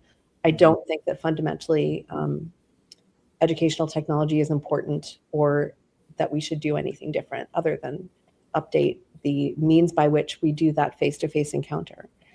And there's other things to be said about, like, when I read a book, it's not fundamentally a different experience. I mean, it is obviously, but like when I read C.S. Lewis, he is an auctor to me. He's teaching me face to face, in a sense. He is. I'm not getting information from him. He is one of he's one of the people who's forming me, and he loves me, and I love him. So that's not that different than my mentors at Amherst or before that. So there we go. Well, let's go over to Brian next. Brian, I don't know if we need to get you back in the conversation. I've heard from you a little bit, and I think I may have jumped over you earlier when I was trying to bend us towards education a moment ago. So take it away, Brian. That's all right. I can talk about education. So I'll take a little bit of a different angle there. I would say, obviously technical education is the primary education that I do. But doing that at a liberal arts institution, obviously there's a lot of crossover with, it's not just, I want the computer scientist to live in a cubicle by himself and slink out Gollum-like once a night. Maybe somebody throws a pizza in there once in a while. I need him to be able to communicate with his colleagues, his managers, right, his friends, with everybody else that's going to be in his life. And so I'm very interested in his ability to write, to read, to participate in culture and conversation, right? I would generally characterize education as serving three different goals. I would say some portion of education is about knowledge of just, let's say, simple facts and information, right? What year is the War of 1812? What is a prime number, right? Some concepts we just have to have. Data about the world around us, about history, about what so-and-so said. Some things we just have to know. Some of education is about imparting skills. You've got to learn to multiply. You've got to learn to perform the hypothetical syllogism. You've got to be able to, whatever the skill might be, right, to program in Java. You have to be able to do these things, to write a 5-paragraph essay, to dissect somebody else's 5-paragraph essay. These are skills formation. And obviously these are fuzzy categories and things bleed back and forth. And then there's a third category that I think is closer to what Susannah is talking about with some of the character formation or shaping the kind of person that you want to be, a moral formation for some of that, some of the developing virtues of persistence or of patience or of rigor in thought, whatever else we might want to put in that category. But what I want to point out is that these categories are at times in tension with each other in the way we teach them, right? That these are all good objectives. They're all good things to teach, but not every assignment serves each of these masters equally. And sometimes we pursue more of one at the expense of less of another, right? I could, when I'm trying to teach, okay, I don't teach the multiplication tables in college classes, but let's say I did. If I'm trying to teach the multiplication tables, I could certainly tell my students, you're going to learn the multiplication tables. When you learn 7 times 5, you're going to run 35 laps around the school as part of that. And that'll create a physical education that'll go with the knowledge of it. And that's great, but that means it's going to be hours and hours later before they've finished with 7 times 5 and they're ready for 7 times 6, right? I have benefited one goal of education, their physical education here, at the expense of they're not actually going to learn their times tables before they're 30. Right? I might have an assignment where I say, I'm going to, one of my favorite examples is I'm going to give a homework assignment, and the homework assignment comes back and a student comes to me afterwards and he says, I forgot to do the assignment. I didn't turn it in. Can I turn it in late? Well, I've got 2 options there, and I think they're both defensible options. I could say, no, you don't get to turn it in late. It had a deadline. You missed the deadline, 0 on the assignment. And now you're going to learn an important character lesson about diligence, right? And this can be a person-forming moment. Right? I don't say that's a bad solution. I say there's value in taking that approach. I could also say, yes, my goal here was for you to get the assignment in the sense of I want you to do the work of the assignment and learn the skills that the assignment was supposed to teach you. That's what's really important to me here. You've got another 2 days, get me that assignment in, and I'll still take it. That's performing greater skills knowledge, but maybe I'm at least teaching different character lessons. Maybe I'm teaching something about grace there. Or I could do some kind of hybrid, right? I'll give you 80% of the credit if you get it in. Here's a little bit of diligence education. Here's a little bit of skills education. But we understand the idea that there are trade-offs inherent in these things, that you can't just maximize all of them in every assignment all the time. I think AI and education in general slots kind of nicely into that same idea.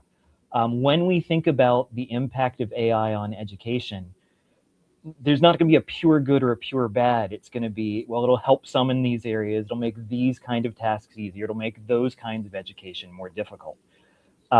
So for instance, in some writing I did for a colleague of mine, Jeff Bilbrow, the other day. Jeff, I think, is a friend of Susannah's, at least there.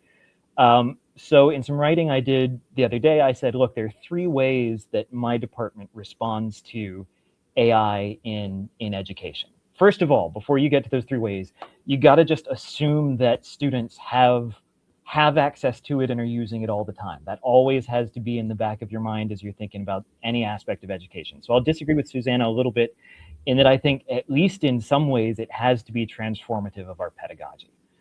Given that, there's at least 3 ways that we can respond to it, and we do all 3. Sometimes the appropriate response is to say, I need to be able to measure your ability to do this thing entirely apart from AI. So our intro level programming students, right? The AI is really good at writing intro level programming assignments all by itself. I'd still really like to know that the human being I'm teaching is capable of that when I give them an A. So what do? We build an environment where we control the machines they're using. We control their ability to connect to the internet. We can know exactly what access they have to AI when they're performing a programming exam, let's say. I cut them off from it. I say, you've got to demonstrate this totally apart from it. Other times I look at it and I say, no, let's embrace it. Let's recognize that in your day-to-day life, AI is going to be a force multiplier for you here. It's going to make some aspects of the job easier. Great. Let's assume you're using it to make those aspects easier. And let's now make the task you have to perform harder, right? Congratulations, you got a new, bigger shovel. I have now doubled the size of the hole that you need to dig, right? And so you are still going to wind up working just as much as you were before, but the end result that you produce will be much, much larger, much grander, because AI is making you more capable as you're doing that. And so a senior level programming assignment, we might say, use all the AI you want. Our expectations for this assignment assume that you're doing that, and then you're value adding on top of that, right? That you are producing more, that you're refining what it gives you and thinking hard about it and making justifications about the decisions you're making on top of the AI. Because when you get to the workforce, that's exactly what it's going to be like.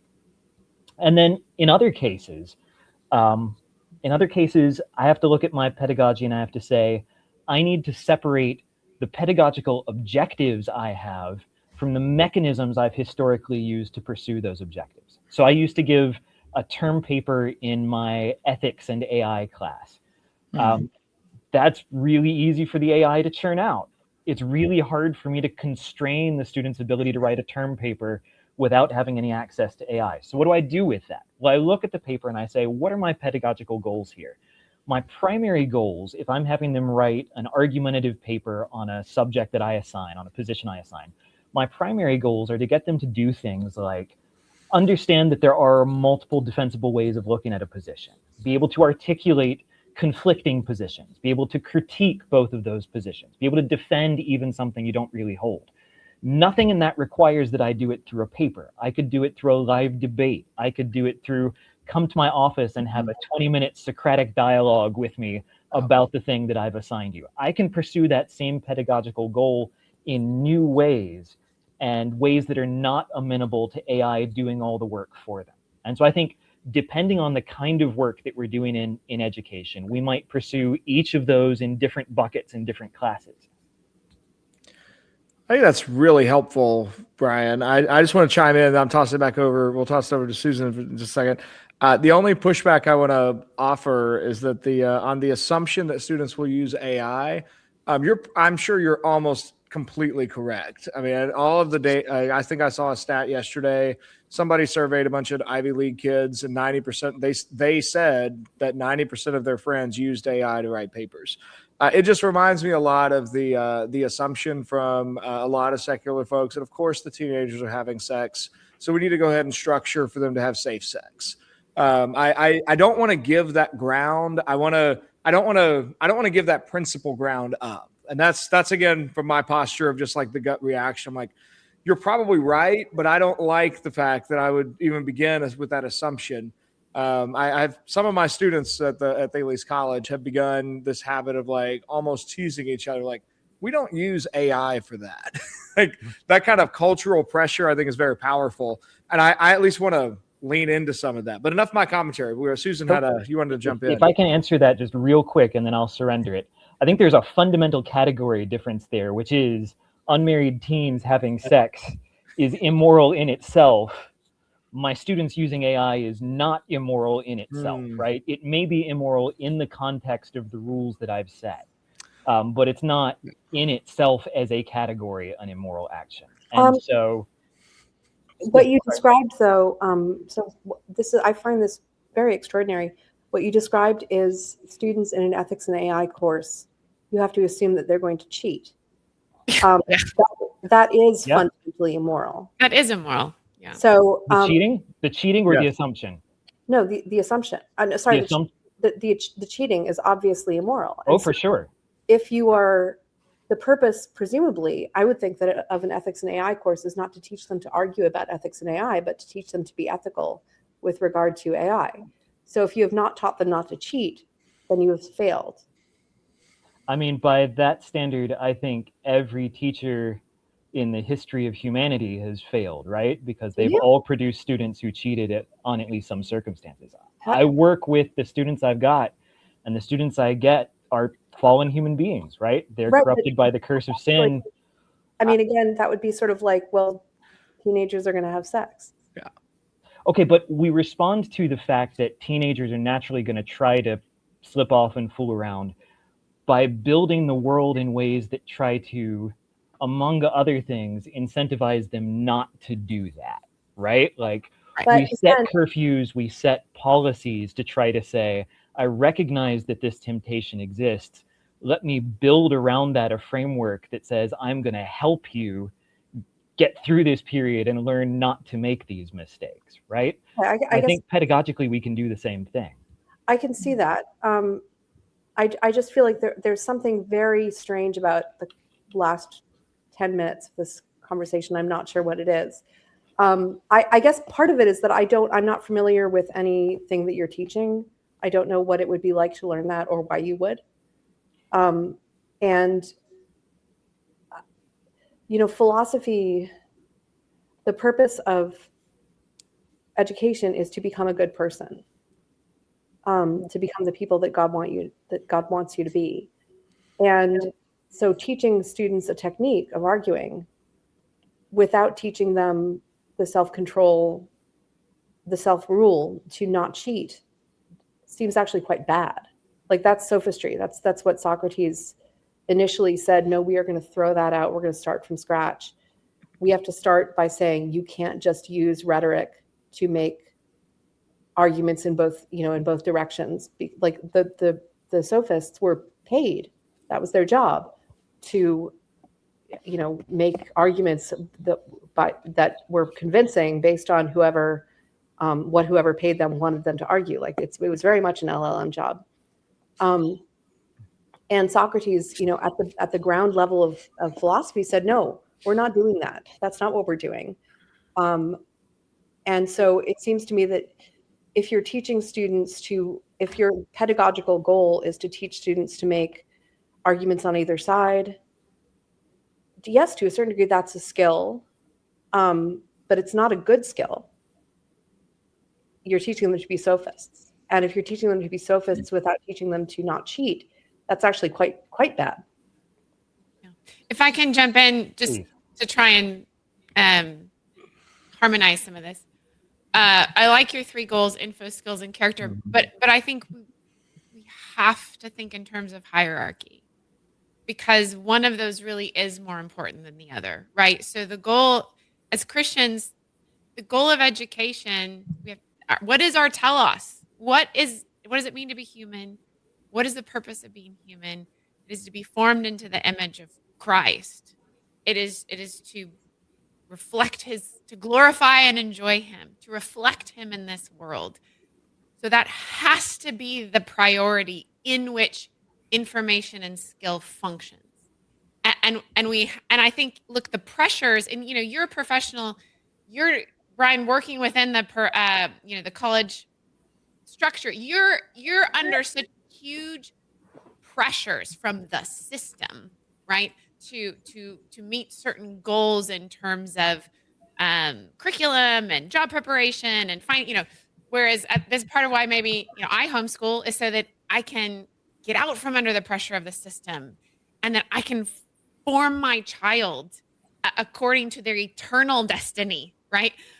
Which is to know God and to worship him and to rule with him forever. And therefore my education, the formation of that human soul, needs to be aimed at wisdom and worship, and that skill and information function within that nested value hierarchy, right? Because Christ, he knows all things. He's the most wise, skilled human being ever to walk the world. Like, in him is the fullness of wisdom and virtue. And so to be formed into his image will include knowledge and data and information and skill, but always subordinated toward that spiritual goal of if our child is created for worship, their education has to be oriented towards wisdom and virtue and worship as well. Now, and generally, Brian, I really resonate with a lot of what you said, because here you are in college level. So this is assuming 18, 19, 20 years of pedagogical formation before they come in, and you're largely doing in that context job preparation, right? And so what you're describing seems completely appropriate to me and pedagogically coherent, where you're saying, look, at the entry level, I got to lock down, move AA out, because I got to make sure you know the fundamentals of programming before you then get a bigger shovel. I have to work within the context of the students are who they are. And so I'm going to creatively create assignments that will mitigate the fact that this kid's 20 years old and they got the character that they got, and I only have so much capacity to like further develop that within the task I have of skill assessment, right? So just to say that, well, I really think we have to keep, as Christians, the eternal destiny of the child in mind, that tell us in mind as we understand the pedagogical framework we're going to build out. In that context, what you're doing where you are makes a lot of sense to me. Is that helpful? Yeah, I appreciate that. Right. I might have a kid 3 days, 3 hours a week for one semester. In most cases, I'm not going to fundamentally transform who he is as a person, right? The greatest teacher who ever lived took 12 disciples. One of them entirely failed the character reformation portion of that class, right? The others didn't do real great for most of it either. I think certainly there is a desire as teachers to inculcate character in our students, but also a recognition that we're finite and fallible beings, that we have finite resources, and that while we may encourage them in positive directions, and that is a part of our task, right, a part of our chore. Chore is the wrong word there, but you know what I mean. Yeah. That while that's part of our assigned work, that it is a finite amount of difference that we can make, and certainly ultimately that character transformation is a work of the Spirit, right? That I can provide encouragement and I can try to provide example, but I can't make anybody develop a different character. There's no formula of actions I can take that will produce that end. I therefore have to build a class that tries to encourage the student towards the kind of outcomes that I want from them, right? The kind of changes that I want from them, recognizing those limitations. And, to steal from Martin Luther here, right? So Luther says a godly shoemaker is one who makes really good shoes. A godly calculus teacher might teach lots of important character formation things, but they have to teach calculus. Yes. That's non-optional, right? If they teach everything else and the student doesn't come out having learned calculus, you not only have not done a good job of teaching calculus, you've not done a godly job of teaching calculus. Right, but I think that applies to lots of other courses in the same way. Yeah, but to your specific example you gave, Brian, of like, oh, do I give this kid an extension or not? Yeah, I wrestle a lot with that at the high school level for sure. And I do think that's where the skill and the info has to be nested within the higher value of the character. And like you're saying, there's not necessarily a formula. It's something spiritually discerned. Yeah. And so to me, you would need to say, look, the number one most important thing, because actually in the long run, this is how this kid will learn more knowledge and skill, is if their character is formed. Am I going to give the extension or not is going to be a spiritual discernment based off which one will form their soul better, which will in the long run give them more knowledge and skill, right? So maybe I don't give the extension because I perceive that this kid needs to experience some consequences.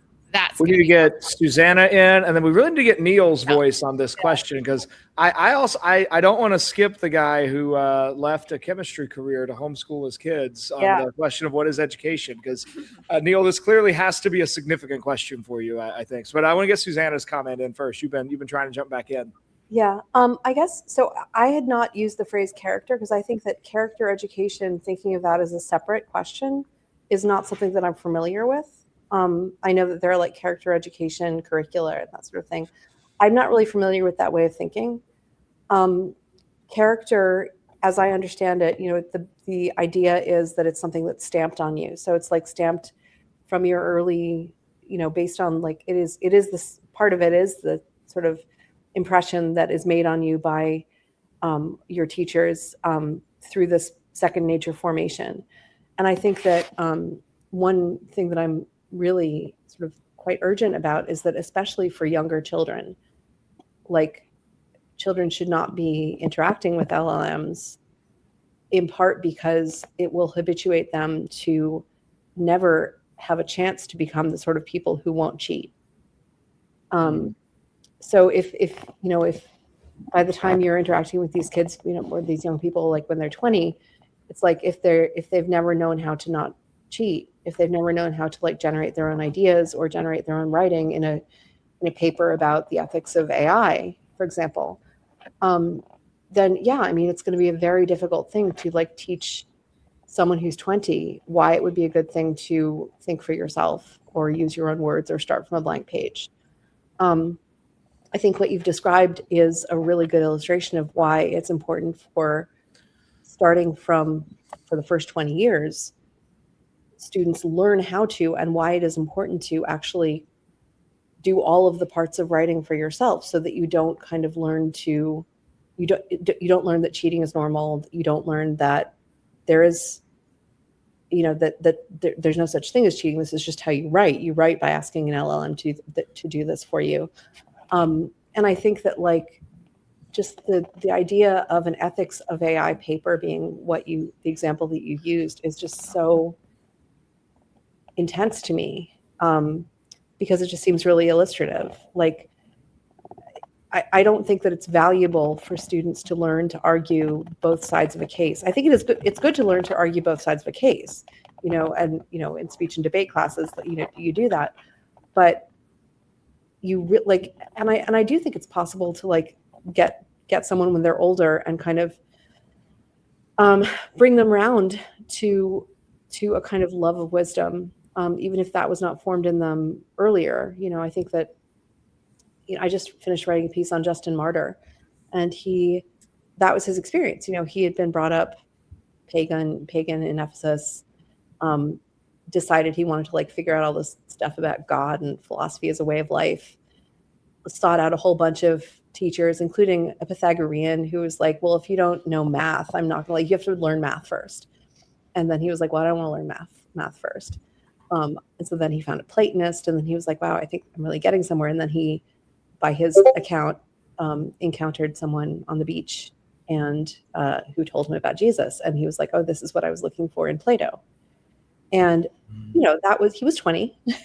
So it's possible. It's possible for people to be reshaped, for their characters to be reshaped. It's a lot easier if you shape them from the beginning. And that's one of the reasons that I think that habituating students to LLM use, in particular in generative contexts, is a bad idea, because it will end up with the product, so to speak, will be a 20-year-old who does not know how not to cheat. Two quick thoughts there, and I want to turn it over to Neil. First is that I think there may be an unintentional byproduct, I suspect, of a lot of this kind of discussion, because I think what this highlights is not so much AI and the ease of AI and cheating, because that is true. I think that's truly non-unique. I frame the AI policy in my syllabus as a subset of the plagiarism policy. This is just a new iteration of an age-old problem. But what this does raise is just how easily our students cheat. I mean, and I don't mean ease of how quickly they can do it, but just like they're not bothered by it. They don't think about it as cheating and as a perennial long-term problem. I was recently at a conference with a whole bunch of heads of schools and teachers from different classical Christian schools in Africa. I had a really interesting conversation with one head of school who told me one thing that I had to wrestle with if I was going to really think about teaching in an African context, is that there is not a culture of honesty. That a culture of honesty, I just had not thought about this. And I'm just kind of almost directly quoting this head of school. A culture of honesty is a Western result of centuries of Christendom. And that in parts of the world where Christianity is thin or non-existent, you just don't have this assumption that I ought to be honest. And hearing y'all's interaction over this ethics paper has made me think is that we're not that far away from that kind of problem. And the ease, the quickness with which our students kind of reach for that sort of cheating method and don't see it as a problem in themselves and a harm to their own learning, that really, I think, shines a light on a deeper issue than whether or not students are using AI to cheat. The real question there is, why do students think it's really permissible to cheat? I have one other thing I was going to say, but I don't remember what it is. I really want to get Neil in on this question. So Neil first, and then Susan, we're going to come. Well, okay, if it's short, go quick. Yeah, I don't think that it's a question of Christendom, and I'm not familiar with Africa in particular, but I don't think that Africans are particularly dishonest. I think that as we saw in, looking at Plato and at Socrates, this is a human question. And I don't think that, this Socrates was not a Christian. The ancient Greeks were being habitually dishonest in their speech. And Socrates came in and said, you can't do that. You can't be sophists. You have to be philosophers. Based on my understanding of human nature, that is pretty universal. And so I would really push back against the idea that Africans are, for whatever cultural, I think that you snuck in something there that I really want to push back on. So that's all. Yeah. Well, let's table that and go to Neil and your thoughts on this question. We can circle back to that if we have time. Yeah, I'd just like to say this is a pretty common articulation of a classical definition of education. It's to recognize, know, and love the true, good, and beautiful. It is character, it's information, it's all of those things. It's shaping the person's in a lifelong way. And I agree with Annie. It was very helpful to say there's a hierarchy of character first. Character is shaped first. I want my kids to become godly adults more than I want them to become great scientists or mathematicians or English teachers. So that's true. What I would say is that the classical tradition, at least as I've observed it, can miss out on something pretty important. And ironically, it's not something the Greeks missed out on, which is that beauty and truth and goodness can be recognized through math and science and shape our characters. So we shouldn't put a dichotomy between all the modern education people want to do is teach you skills, which might be true, but don't we understand that skills and information can actually lead to worship? Let me give a really simple example. If I came into a classical education context and said, I want to teach your kids to play music and enjoy poetry and to learn to read classics and to get really good at sports and just worship God through all these different ways, you'd be like, hey, man, yes, that should be part of all education, is just training the whole person. We're embodied souls, etc. But if I said to you, and to teach you to play music, I'm going to give you a metronome. I'm going to not make you start reading the Odyssey in the original Greek. I'm going to give you a kid's edition when you're 4, and you work up to harder books. You'd be like, oh, that's technological education. You're teaching them skills. You're boiling it down to techniques. It's like no. This is all it's like training wheels. You're training them to develop skills, which they will learn to love what is good. But if I said to you, I'm going to use a calculator to help him appreciate math, or a computer to help understand science better, that's just technological education. No, because math is beautiful. Science is beautiful. Like Brian talked about a good calculus teacher. Good teaching of calculus doesn't come at the expense of character. And actually, good teaching of calculus should build character, because all truth is stamped with the divine image. And therefore, if we truly learn it and come to love it, we are learning what is good for our soul. So I just think we should be careful with saying, yes, well, there is a hierarchy. We never have to downplay the goodness of information. There's facts to that hierarchy. That's just one thing. Let me give you a practical then, as a homeschooling teacher, some applications that I see for LLM in the classroom. How have I used them? This is where it gets controversial, but I want to point out that it's flowing into what I just said.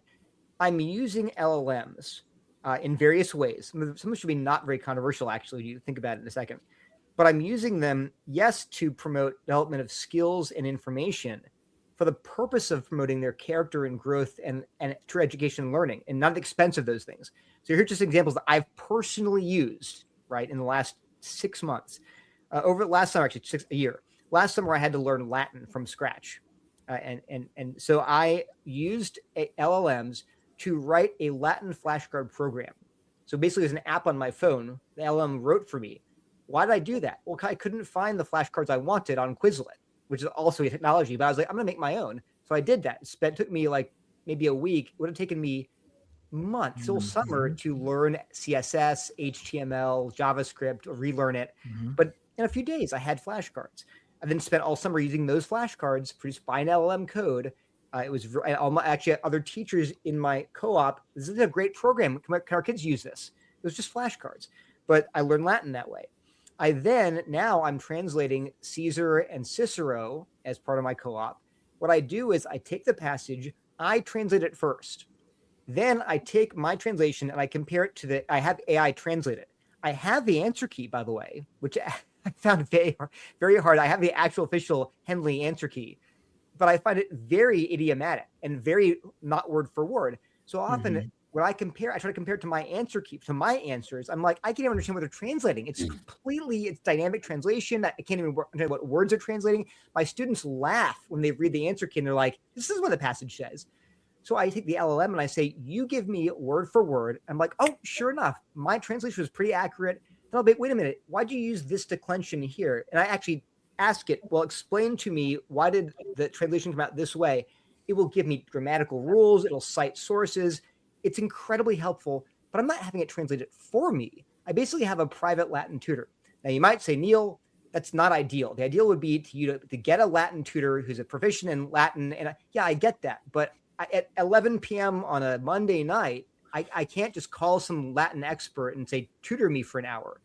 So that's when I'm using it for, again, lifelong learning. Other thing for education, it's lifelong. I totally agree with what Annie said about we don't want to grasp technology before it's time. We don't hand our first graders a calculator. We teach them how to add and subtract and multiply and divide on their own. We later introduce it when they're trying to do calculus, but we do introduce it. And if we're lifelong learners, as a 46-year-old, I have to at some point say, well, am I old enough to use LLM responsibly? And I think the answer is at some point I probably should be. And then the question is, well, at what stage? That's a matter of prudence. But some of the examples like Latin flashcards, I don't see why a 12-year-old, if they're good enough character, couldn't say, yeah, write me a program so I can use that program. Another example, I am helping my son prepare for an AP physics test and AP chemistry in a month. I just had AI today. I was like, generate me 30 topics for AP physics so that he'll be tested on. Now I have the textbook, but is it worth my time to spend 8 hours thumbing through the textbook and looking for 30 topics when they don't have a good table of contents? No. I'm checking, it's just giving me topics. It's not actually saying, it gets those answers right. It's actually pretty good at math and physics, frankly. But the bottom line is I'm using that to create study guides for my son to study. In the same way, I'm actually not good at physics. I'm a chemist. I've been using it as a personal physics tutor at night. And what I have is I have the textbook. I read it in bed last night, but I'll be stuck on a derivation. I'm like, this doesn't make sense to me, but I can take a photograph of it, put it into the LLM, say what's happening between step 3 and 4 right here. I'd love to find, to call up some PhD physicist. Well, I wouldn't love that. He wouldn't love it either. But these are the tools that AI makes available. I totally affirm cheating is an issue. Being lazy is an issue. All those things that you can criticize AI for and LLMs for, I affirm, but be careful and prudent how we introduce it. But in all these applications that I'm using it for, I use it for proofreading as a thesaurus. I would have it for my last book. I was looking at titles. I had a great title, I thought. Publisher did not like the title. I had AI generate 50 titles for me, 100 titles. And guess what? It turned out my title was the best. And I went back to them and I said, this is the best title. But the point is, I don't want to sit there for 100 an hour coming up with 100 titles and then think all of them are bad and then coming back to that. So all these are ways that you can use AI, I think, very fruitfully, not just to save time, but to actually teach better, to learn better. And I got to go back to this. It's not at the expense of your character if you understand that learning facts and skills produces and can produce better character. In the same way that we use metronomes for music, we have children's violins, we have books with different fonts for dyslexia, we have kids' introductory books to the Odyssey, or as Taylor talks about, Tales from the Odyssey as his gateway into learning Greek. So in all these ways, not to mention obviously math and science, LLMs can practically be used as tools to promote actual learning. And I think that if people say I don't want to use any of them, it's too dangerous, more power to you. I won't even get, but I do think that should we introduce them progressively in stages? Absolutely. Wisely, yes.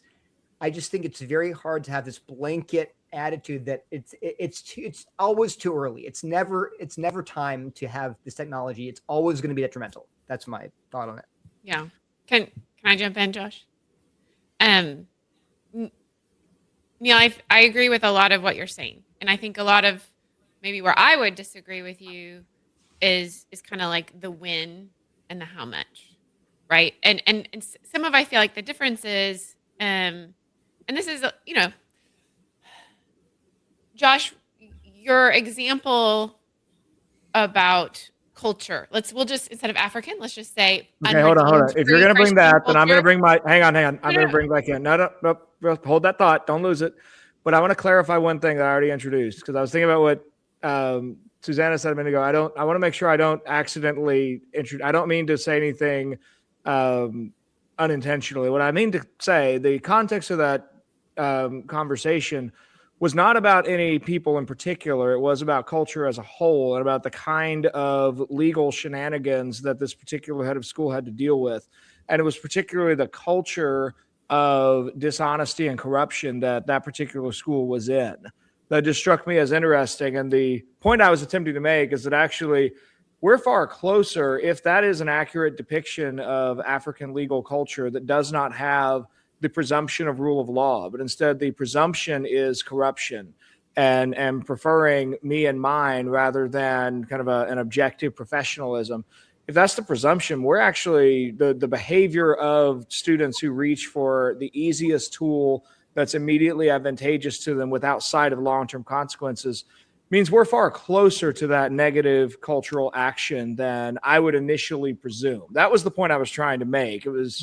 I hope that was clear. No, I understand. I think that, as C.S. Lewis shows in The Abolition of Man, the drive towards honesty and the imperatives of honesty and of non-corruption are universal human ethical demands that every culture experiences and that every culture to one degree or another fails to live up to. I don't think there's, I really, I couldn't let that stand. So I think, Tom Holland's thesis, Dominion, Christianity changes the world. The gospel and the culture of the gospel and a culture built around the gospel and the sacraments enables us to live into cultures of honesty and integrity. And the point I'm trying to make is culture is really, in a sense, everything. The formation of the soul and the community and shared values that we habitually live out, that we habituate our minds and our souls to, is so deeply important. And so as we think about, okay, what are the specific tasks that AI could be helpful with? My great concern is that we keep in mind cultural formation above all, because the culture we are living right now is so addicted to efficiency and productivity, and that's what we love. And it's so easy for us to just fall into that we have to I've spent my life contending for countercultural development of humane society amidst what feels like an ever encroaching machine that all it cares about is profit and efficiency and productivity and more and more and more and more. And so much of the classical education movement for me is pushing back on that and saying it is the spiritual life of God in community that matters, and we are losing it to efficiency and productivity. And so it's in that context that I want to say we have to keep this AI tool loves efficiency and productivity more than any other tool ever. We have got to keep it at bay so that we can form our children and our families and our primary education in those fundamentally human things so they have any chance at all later in using AI well. So Neil, just to kind of specifically respond to your examples, you're a 46-year-old adult who is well formed in deep ways that I think we take for granted or we forget, that enable you to use, it as a Latin tutor. And just the other specific point of pushback is we have to really understand that, oh, okay, it made the flashcards quicker for me. Maybe there's a time for that. But the slow struggle of making the flashcards for myself is often the way I learn what's on the flashcard, right? So that's my main fear is if we let AI for the sake of that efficiency and speed and ease, those productivity values encroach, it it will take away the very struggle that is the space of formation. That's one of my concerns there. Yeah, I mean, I think just to sort of address Neil's point, the things that you've described, again, I don't think that either Annie or I has a position of there is no place for any machine learning in education. This is a question, again, of practical judgment. And the places that I'm looking at in particular, the things that I really think students should not use LLMs in are, there's really kind of two things. One, any aspect of the writing process, other than something like Grammarly or spell check, which are LLM based at this point. And two, sort of discussion. So like you should not be addressing an LLM as a person and asking them questions about history. That I think is deeply corrupting. And I don't think that, I think that, we can get into this maybe. I think when we address, one of the things that is really quite bad is that when we address any kind of made thing, any kind of thing that we've created as a person, if it's not a person, we invite bad stuff.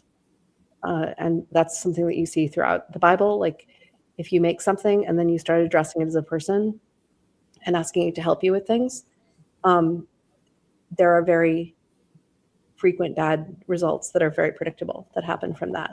And that's where we can get into what are they ontologically. But yeah, so I think the two things that I really think students should not do ever is use LLMs in the writing process, or humans, not students, because I don't think that, as a writer and an editor, I could get more things written down, but that's not the point of the point of me writing is not to, I don't write technical manuals, and I don't really care about writing technical manuals. If you want to write a technical manual using an LLM, I would be fine with that. But the kind of writing that it's important to me and that I'm talking about, there's no purpose. It's like deeply, deeply counterproductive to use an LLM to help you write an essay. Because that's not, it's like using a robot to help you,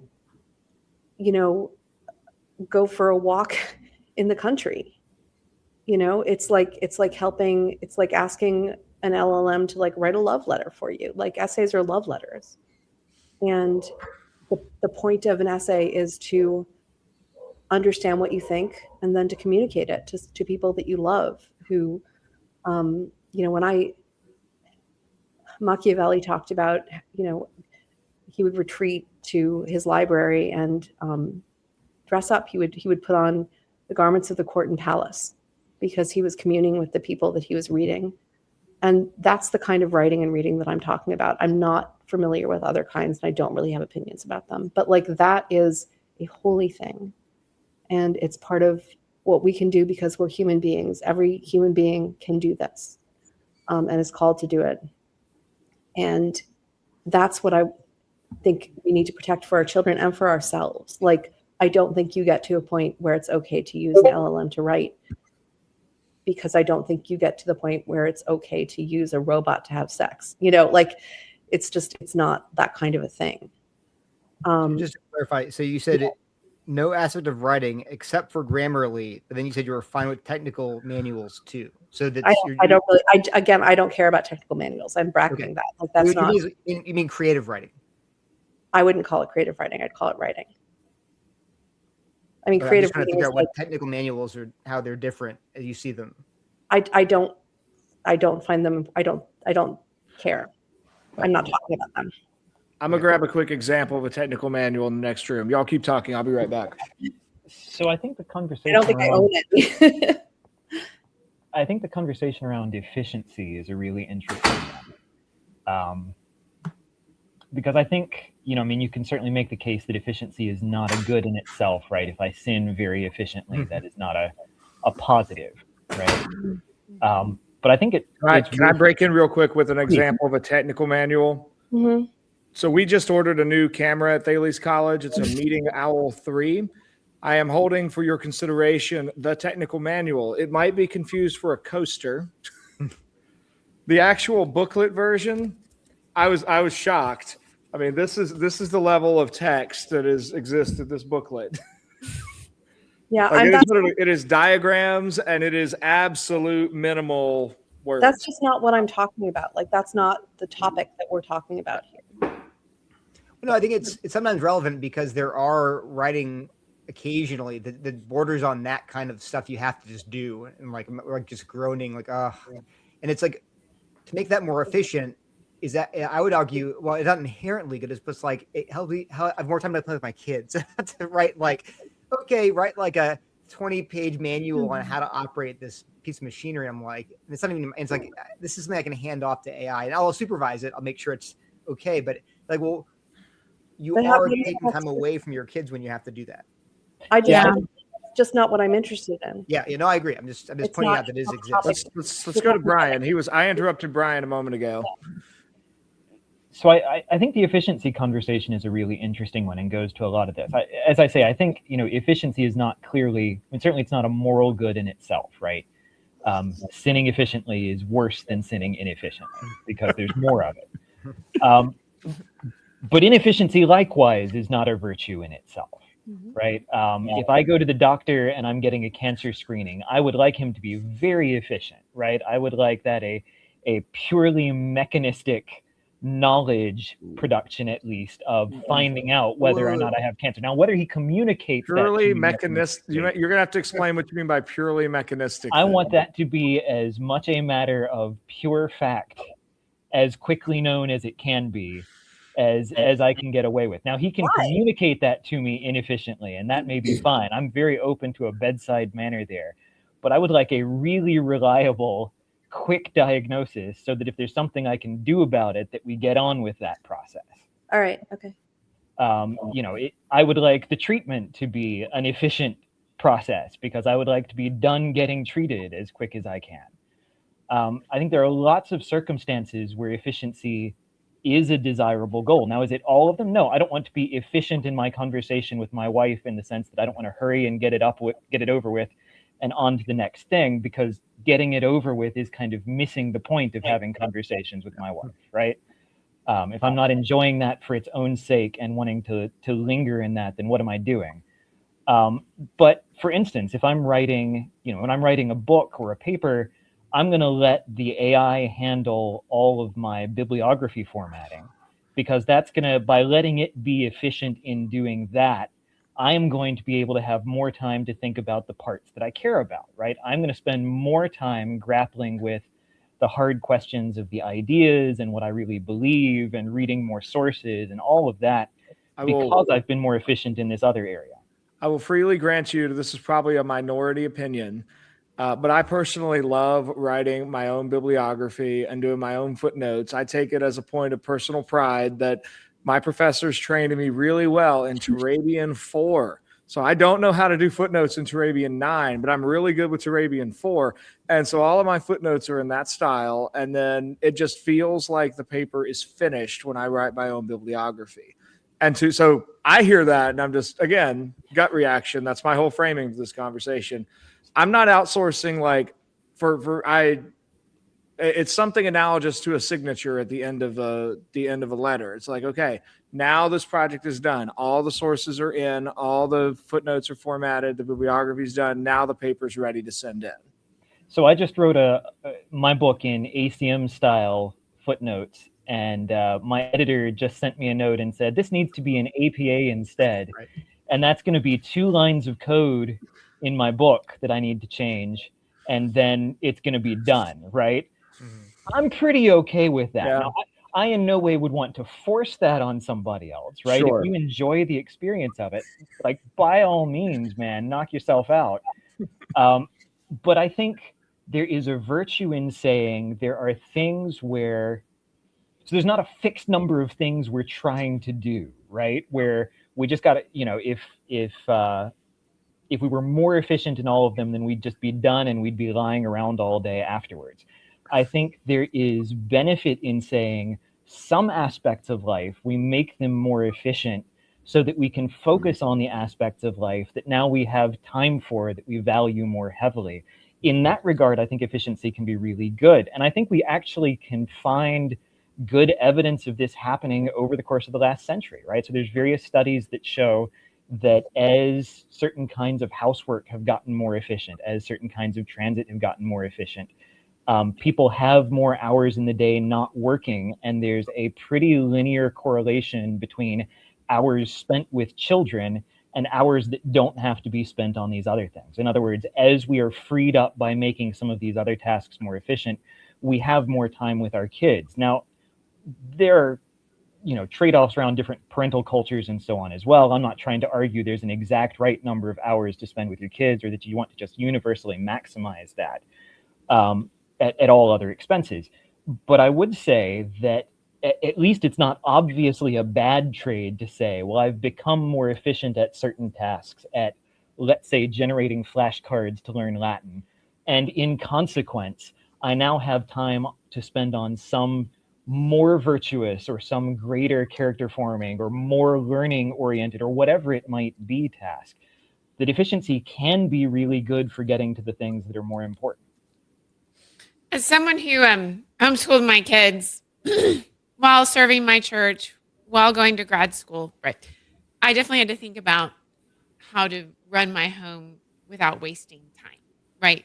Certainly there's no virtue in wasting time. And so I grant what you're saying. And this is, to what I was saying, I think at the beginning, that's really hard to grasp, is the way that our technologies create cultures and structures of usage and ways of being in the world. And so, for every study that says, oh, we have more time because of technology and efficiency, you also have studies that say, oh, well, we're busier than ever, because then we expect more from ourselves, because more efficiency becomes a way of life, and it's never enough, and it's never enough. The and bigger it's never shovel enough. for the hole twice as big that Brian mentioned earlier. Yeah.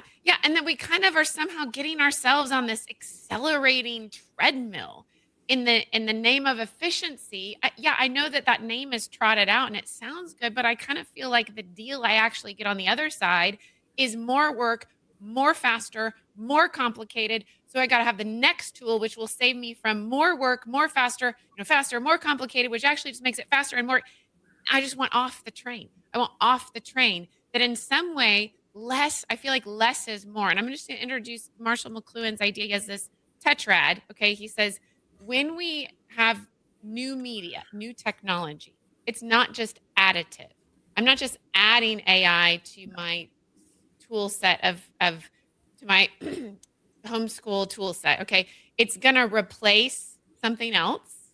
It's gonna retrieve maybe a little bit of time, or maybe retrieve Latin for me because I don't have a Latin tutor. Okay, but it'll also truncate something else. If I'm using the AI, I'm not doing something else. Okay, and when it's overused, it actually reverses on itself. This principle of reversal. So when I overuse the AI to help me write, 5 seconds it reverses and I become a worse writer. Right. And what I feel like the moment that we're in right now, and this is a deep meta concern with the AI tool, we are at a meta reversal. We're using so much tech that actually more tech is giving us less. Does that make sense? That when I overuse one technology, it ends up reversing, and it costs me more than it benefits me. That we're at that level with technology as a whole. We're using so much technology all the time, everywhere, that it's actually reversing. And this is Paul Kingsnorth's point. Instead of the machine serving us and making our life better, we are in a place where we are serving the machine. It's using us to build itself at the detriment of our actual flourishing as humans. And that's kind of my broader concern, and why I'm just like, to go Neil Shevni very practically, I would say no AI at all for kids until 12th grade. And then in 12th grade, give them a philosophy of technology class. Take them through John Dyer's book. And then, and there's a couple others, like Neil Postman. Have them read Amusing Ourselves to Death, Technopoly, and John Dyer's book. Teach them how to think about technology intelligently. So you're giving them the tools to make those prudential decisions on their own. And in your senior thesis, then introduce them to an information literacy class where you teach them how to use AI as a research tool. You teach them how to use it well, but not until 12th grade, so that those fundamental layers of their humanity were as fully developed as possible before you start to plug them into that machine matrix. So that would be my meta concern and my practical guidance. Well, we're going to transition to our final question because I'm keeping track of our time. We have a max of 30 minutes to discuss this next question. And I only say that time because so far we've been running about 45 minutes a question. So that may mean that our efficiency needs to increase and our leisure needs to decrease as we contemplate this last question.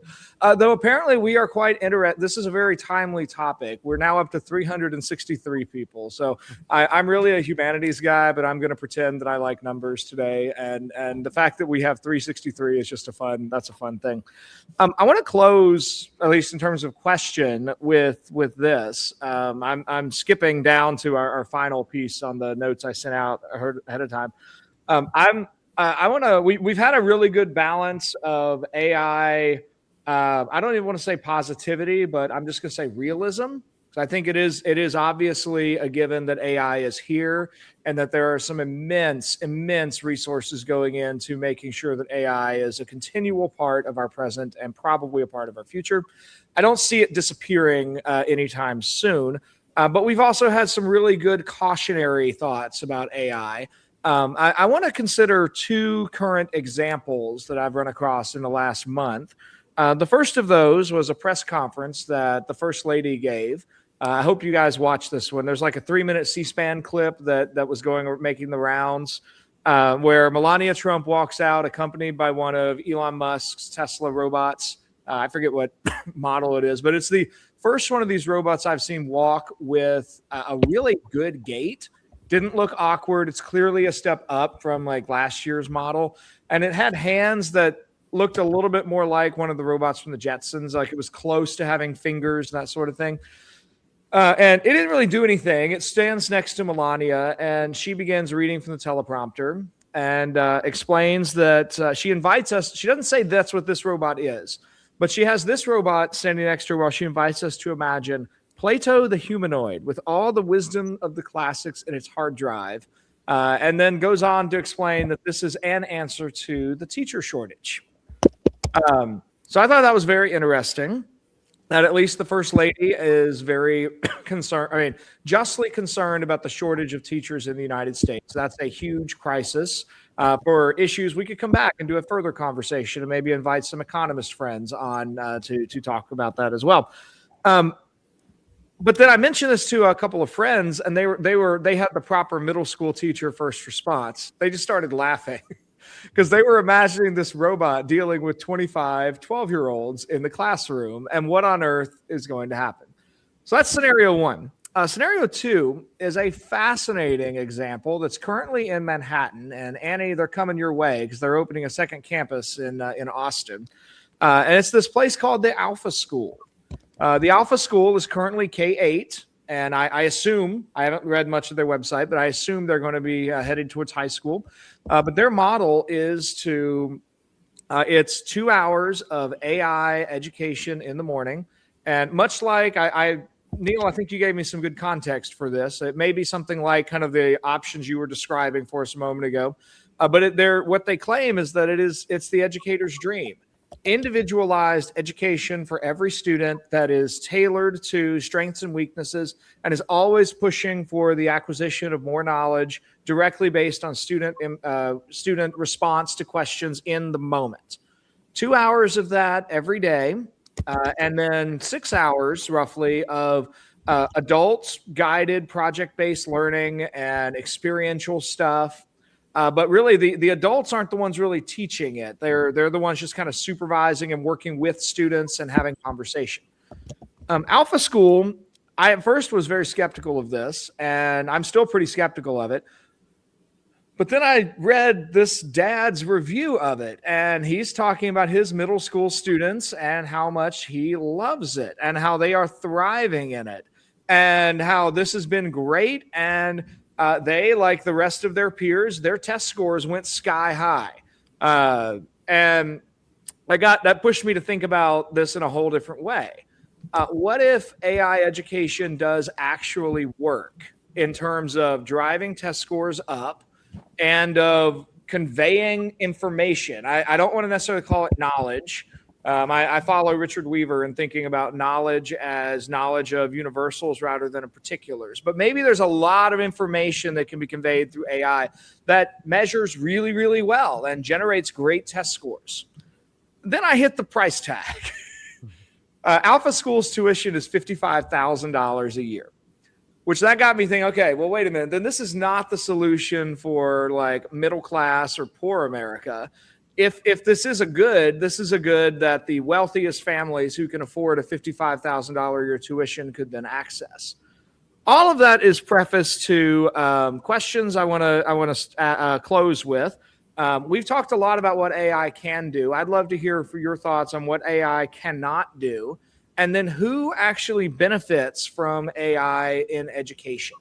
And then anything else you guys want to tie in with those questions. So that's all the commentary I want to make. We've got about 25 minutes till we start wrapping up the episode. Go. I have two kind of comments. One is it's very strange. I mean, I saw obviously that clip from Melania, and it's extremely sad to me that that's the association that people have with the name Plato. That's one thing. I mean, I'm thinking about the Meno where Socrates, has this conversation with a slave boy, and he draws out of him the fact that he knows geometry. The slave boy does, because in Plato's really metaphysics, we're all just remembering. In my metaphysics, it's because the slave boy participated in the logos. Like he has an immaterial intellect. He can understand geometry in a way that a computer can't. That moment in the Meno is like incredibly moving. It's also very personal. I can imagine easily a future in which the only children who are not taught by a machine like that are the children of the very, very wealthy. I do not think that I'm not concerned with, the price tag on Alpha School, because I don't think any student should go there. I think it's bad for a student to learn like that. And I don't think that it's an equity concern. Like, I don't think, I think that students who learn like that are becoming weaker and are not going to develop into self-ruled human beings who regard their elders in ways that are congruent with what we as Christians would think, works with the fifth commandment. Like, one of the many problems with this approach to technology is that the way that human culture is meant to be shaped and human generations are meant to be shaped is that the elders are meant to have more knowledge and more wisdom, and they're meant to teach younger people. If that's outsourced to machines, or if technology moves so fast that basically you're constantly having to upskill, and students are probably going to be better than you at certain kinds of technical abilities, and those technical abilities are what is regarded as important, which is how we are in our culture, then our culture will be fundamentally broken at a generational level and will be in violation of the commandment to honor your father and mother at a cultural level, and it will be deeply wicked.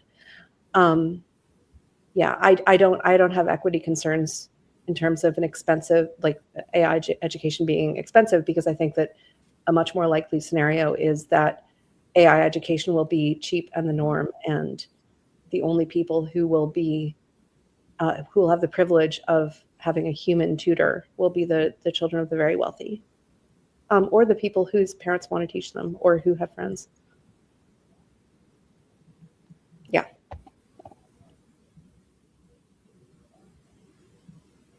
I mean, since I'm a pro AI guy, I guess in this discussion, I'll go talking about what AI can't do. I mean, I think we all agree AI can't think, it can't love, it can't model virtue, it doesn't have any virtue. It's just a machine, just a computer program.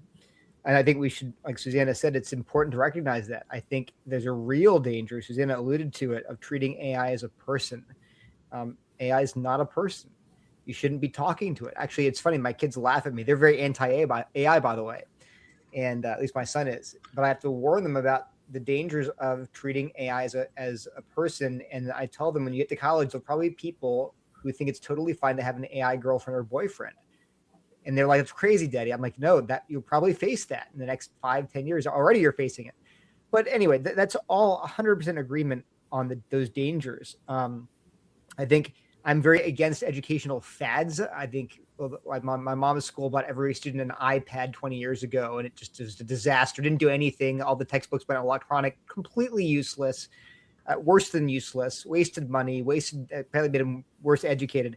So all that's to say that I am not inherently knee-jerk pro AI. It's just a tool, might be a bad tool in the end. But I do think that suggestion that what if this just works in improving test scores?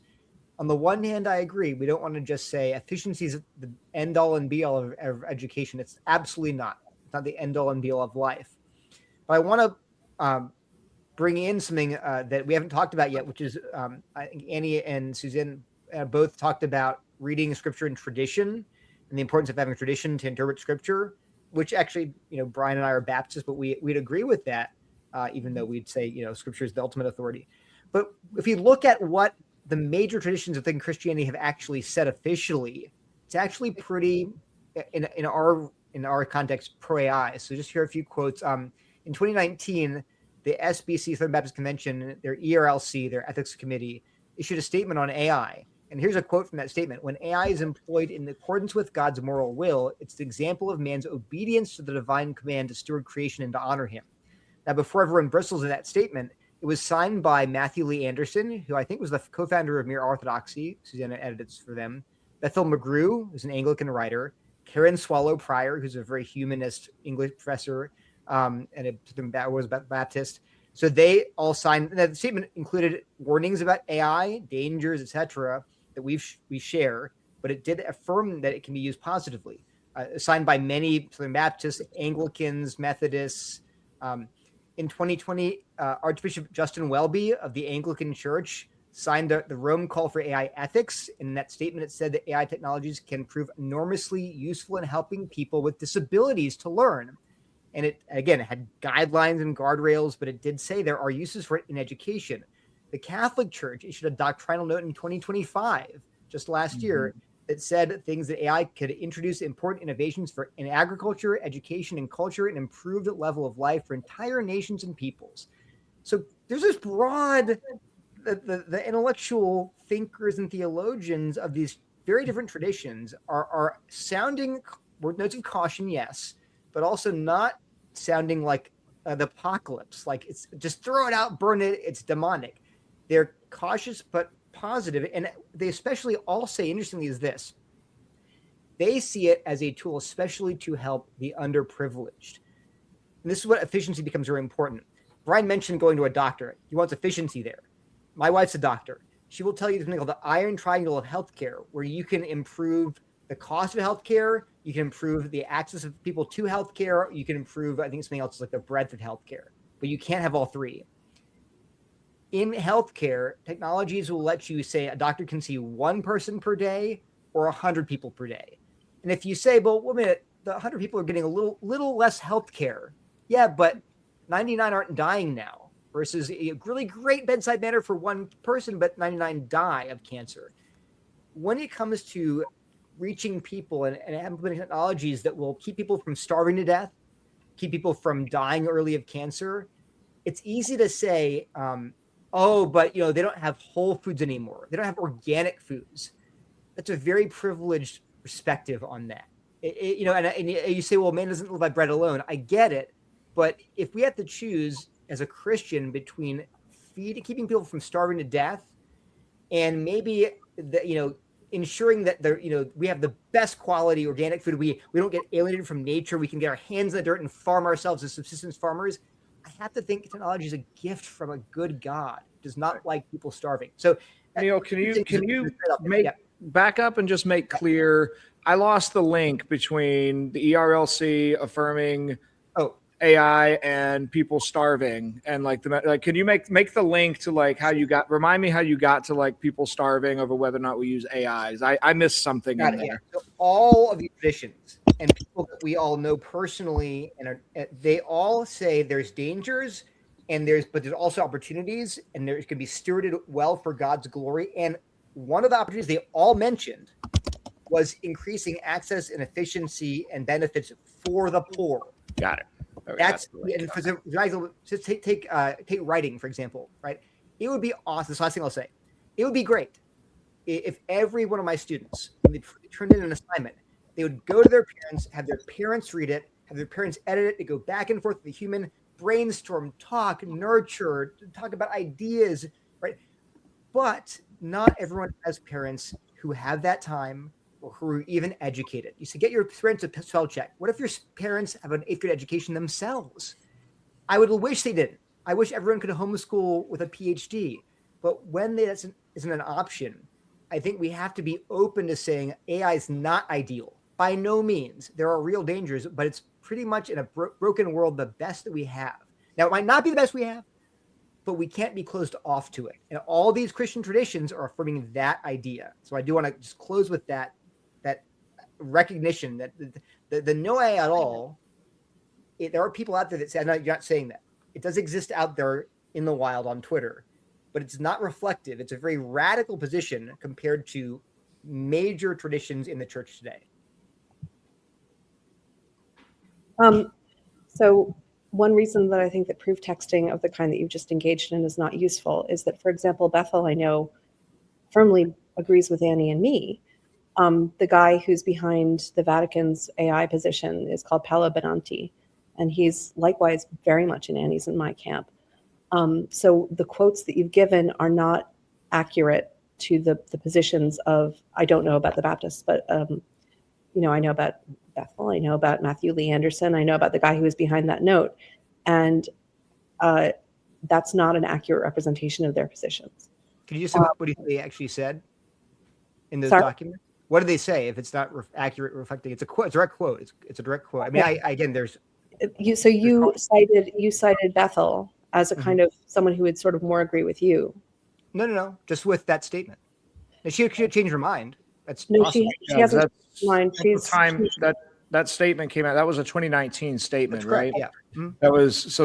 There's a lot that's happened between 2019 and 2026. I totally agree. Yeah, I just don't think that proof texting, that quoting in the way that you used those quotes, I don't think that's a useful way of understanding what people's positions are, or a useful or accurate use of a kind of appeal to authority. I think it's deceptive. Wait. What is the accurate position then? Well, I mean, I think we'd have to have a much longer conversation. We'd have to look at Paolo Benanti's statements about this if we wanted to get the Catholic position. We would have to ask Bethel what she thinks if we wanted to use her name as a kind of authorization or appeal to authority, or a general, this is the position of the churches. I don't think that you've used that in a responsible way. But how did I misuse it? I think it's a much longer conversation. But for example, if you were using Bethel as a kind of Bethel McGrew, famed Christian intellectual and Anglican, is in favor of this, therefore the Anglican, therefore the churches in general are okay with this and much more okay with, then by implication, Annie and me, that's not accurate. I feel like this isn't a fruitful line of conversation. Yeah, okay, sorry, and I don't mean to be, I just think I don't mean to say that you're being deceptive. I think that this is an example of why proof texting is not a useful way of getting at ideas. I hear Neil's point as categorically AI is not evil the way that a sex robot is evil, right? So that the church might say sex robots as a technology are a categorical evil which should not exist and should not be used at all. And what I hear you saying, Neil, is that so far the consensus of church, the church, insofar as we have any kind of consensus, is that AI is not a categorical evil, which may have legitimate redemptive uses, particularly for the poor. And you're just trying to say categorically, so far Christians don't see it as an evil. Yeah. So, but that's Yeah, not, that's right. but that's not making a point on your side in this debate, because that's not something that Annie and I have held. And I was just pointing out that the people that you Oh, a debate. Here, I thought we've been having a discussion this whole time. Well, no, I think that the people that you cited as authorities in trying to kind of wrap up your position here actually agree with us. And so I just think that's something that's important to point out. Like, that is not a position. The thing that they were stating, it's just something to sort of push on a little bit. So to get back to Josh's question, and I'll try and respond to what you both have. Annie, I'm going to jump in real quick on just the, if only, because I do love SBC Insider baseball, maybe too much. I always enjoy watching the convention and the debates every summer. 2019 with that year, as for that state, I'd be very curious if the ERLC, they might do the same statement today, and it might still be approved, it might be signed, but the RLC under Russell Moore also had a lot of really weird things they approved, because like that's also the same.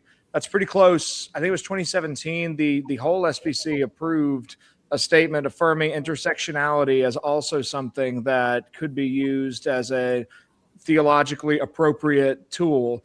So like the Southern Baptist Church, and I'm just going to speak for my tribe, but the Southern Baptist Church is not a great, I don't think the SBC is not a great weather vane for what's necessarily theologically true from a single point in time. We are pretty good if you look at us over 100, 200 years. But I would be skeptical about that as like having long-term value just from the SBC. Maybe not 200. Yeah.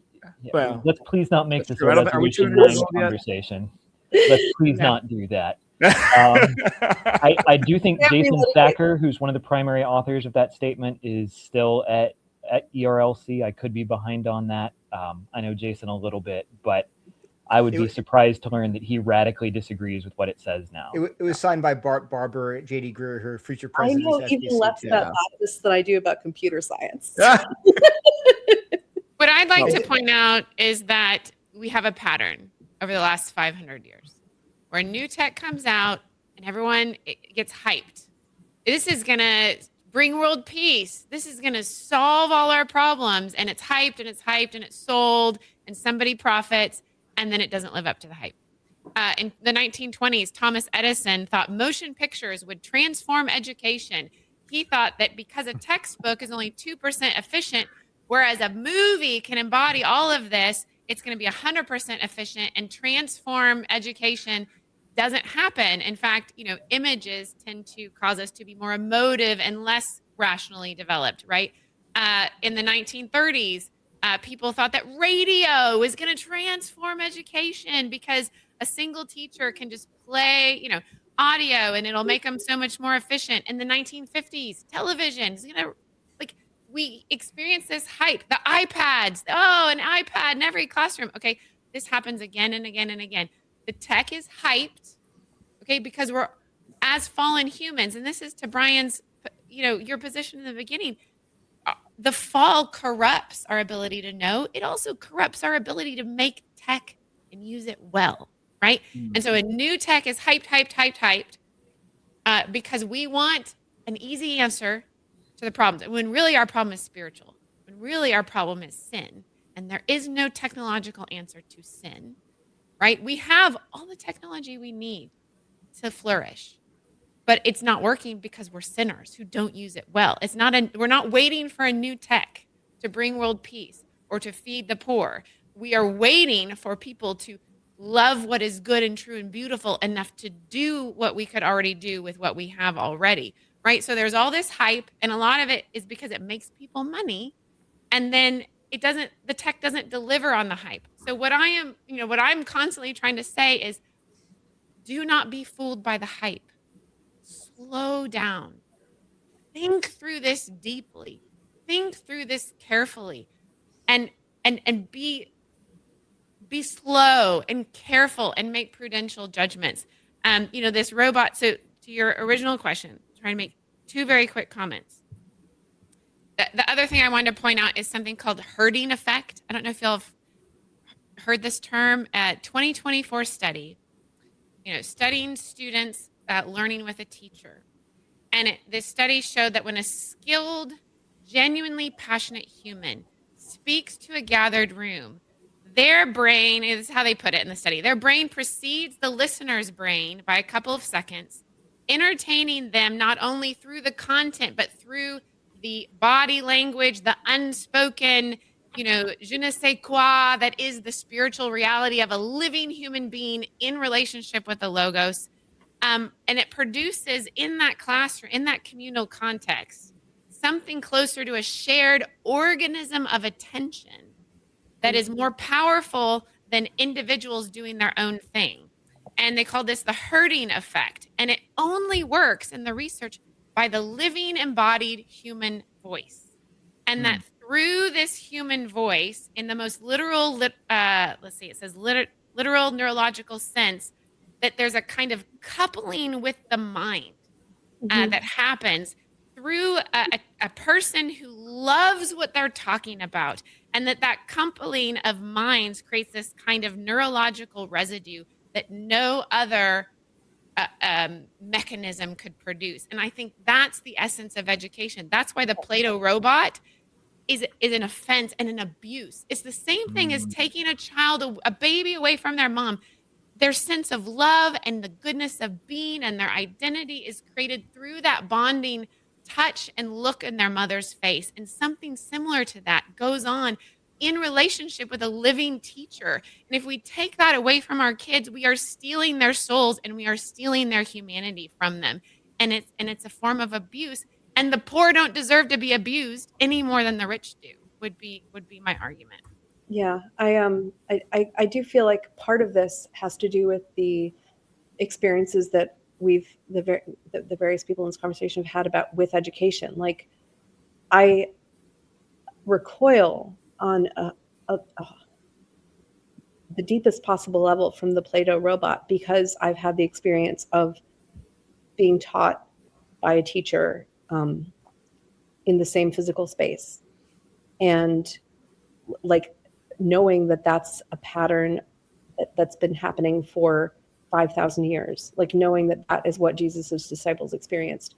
I have there's an experience of life that happens when you are taught in a Socratic dialogue that is so beautiful, and so it's sort of like trying to describe why it's important and why it shouldn't be replaced is like trying to describe to someone who's never been in a cathedral or never been in the woods why it's important to go for walks in the woods or to go into a cathedral. Like, I can understand that you don't understand, but that's because you don't understand, because you haven't experienced it.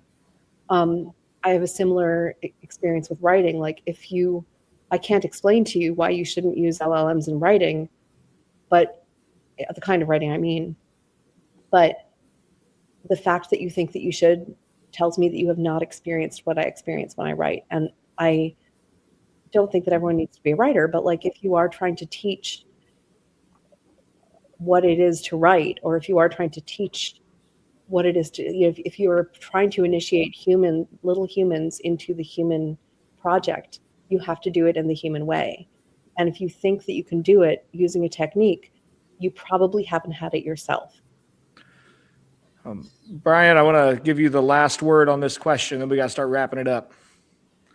So it's interesting. I found myself agreeing with the first sentence of what Annie said, and then I took a hard turn in a different direction, because I think we can see a pattern over 500 years of human responses to technology.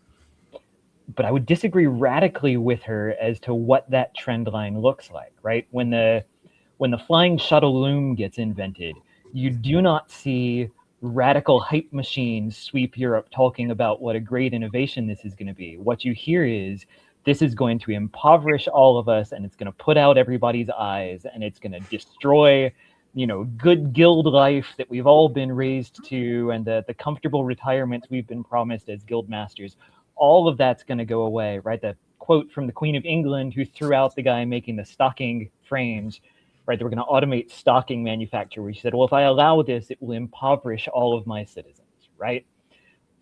You fast forward and you find newspapers were going to end civilization. Radio was going to end civilization. Bicycles. Brendan Berkeley on Twitter has got great articles from bicyclists, bicycle apocalypse articles about how a cyclist cares nothing for conversation with young women. He's just going to ride off on his bicycle, and this will be the end of marriage. Teddy bears were going to be the end of maternal love and affection.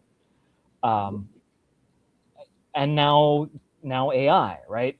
There is a pattern of we respond to these things with horror, seeing very real costs associated with it, right? If you were a guild master trained in weaving and the flying shuttle loom came out, that was the end of your comfortable retirement. You had a legitimate concern about your livelihood. But also now we can afford to buy more than one set of clothing a year. And that's a good change in the long run, right? In the end, that worked out pretty okay. But we're talking about educational technology, okay, right? I'm give me some rope here. I'm circling around. My point is that we have a natural human tendency to respond to new and disruptive things by seeing the negatives of them. Certainly there are people who have a natural tendency to see the positives without the negatives as well.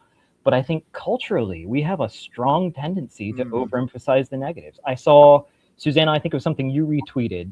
Maybe I'm wrong in that. Somebody retweeted something the other day where there is the Luddite Society of a college has issued a protest that the college is giving out ChatGPT accounts or something. Now, I don't know that giving out ChatGPT accounts to every student is a particularly good idea.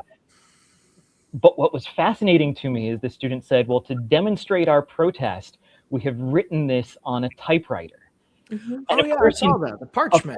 Right, in parchment on a typewriter. And of course, in 2026, a typewriter is ancient technology, and it's reaching back, and it's commonplace, and it's deliberately inefficient. But if you brought a typewriter to an actual historic Luddite in the 1600s, it's a piece of demon tech, right? Like, it's a horrifying abomination that sits between you and the way God intended people to write. And I think there's something there in the way our frame of reference of what's natural and normal and appropriate shifts.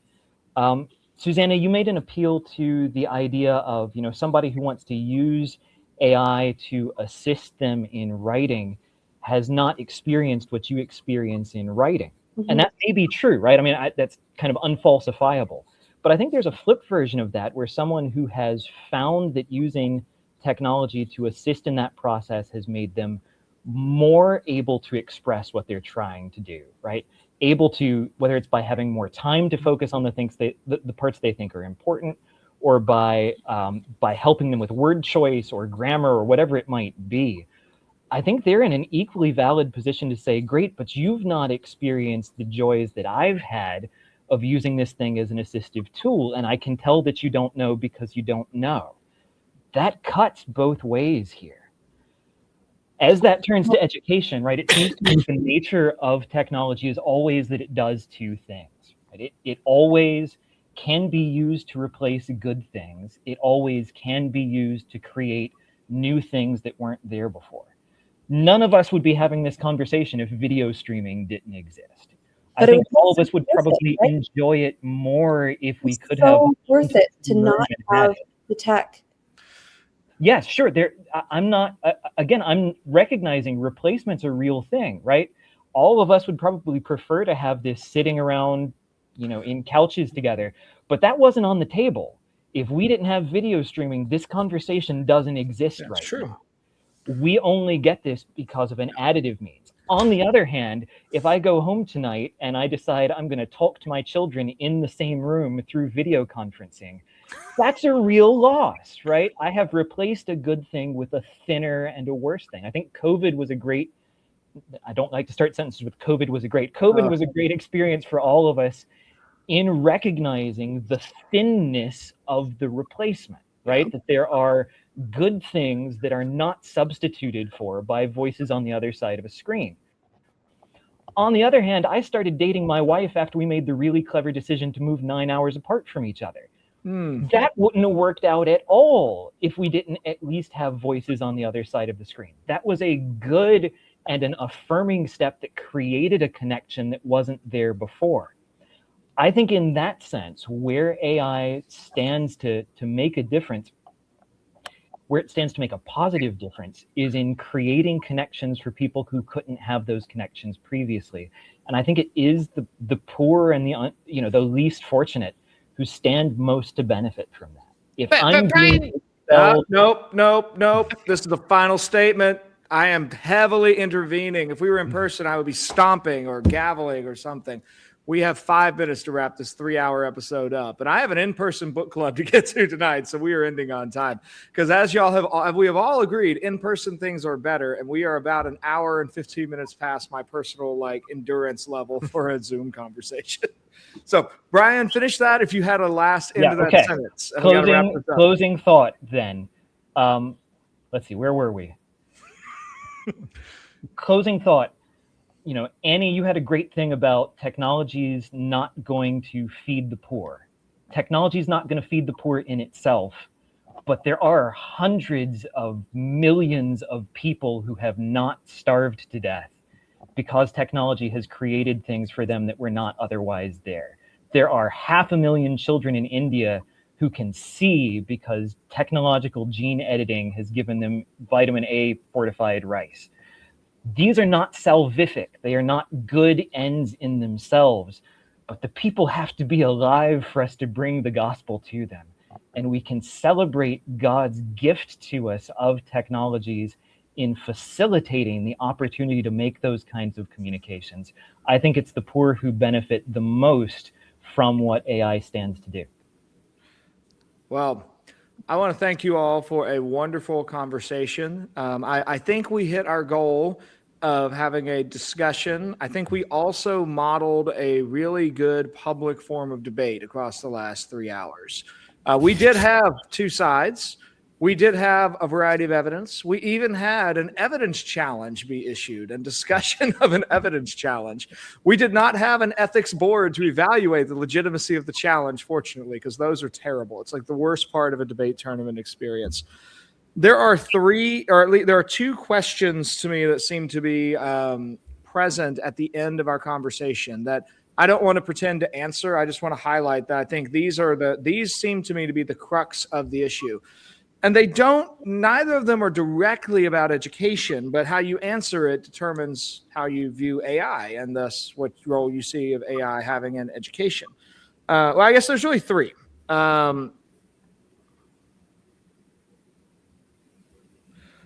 had a large dispute about the nature of education. We had a great articulation of the classical debates. I say classical in the sense that it's been happening for at least 4,000 years. Is education about formation of the student, or is education about skills and knowledge acquisition? We didn't really resolve that question, but we had two sides on that question.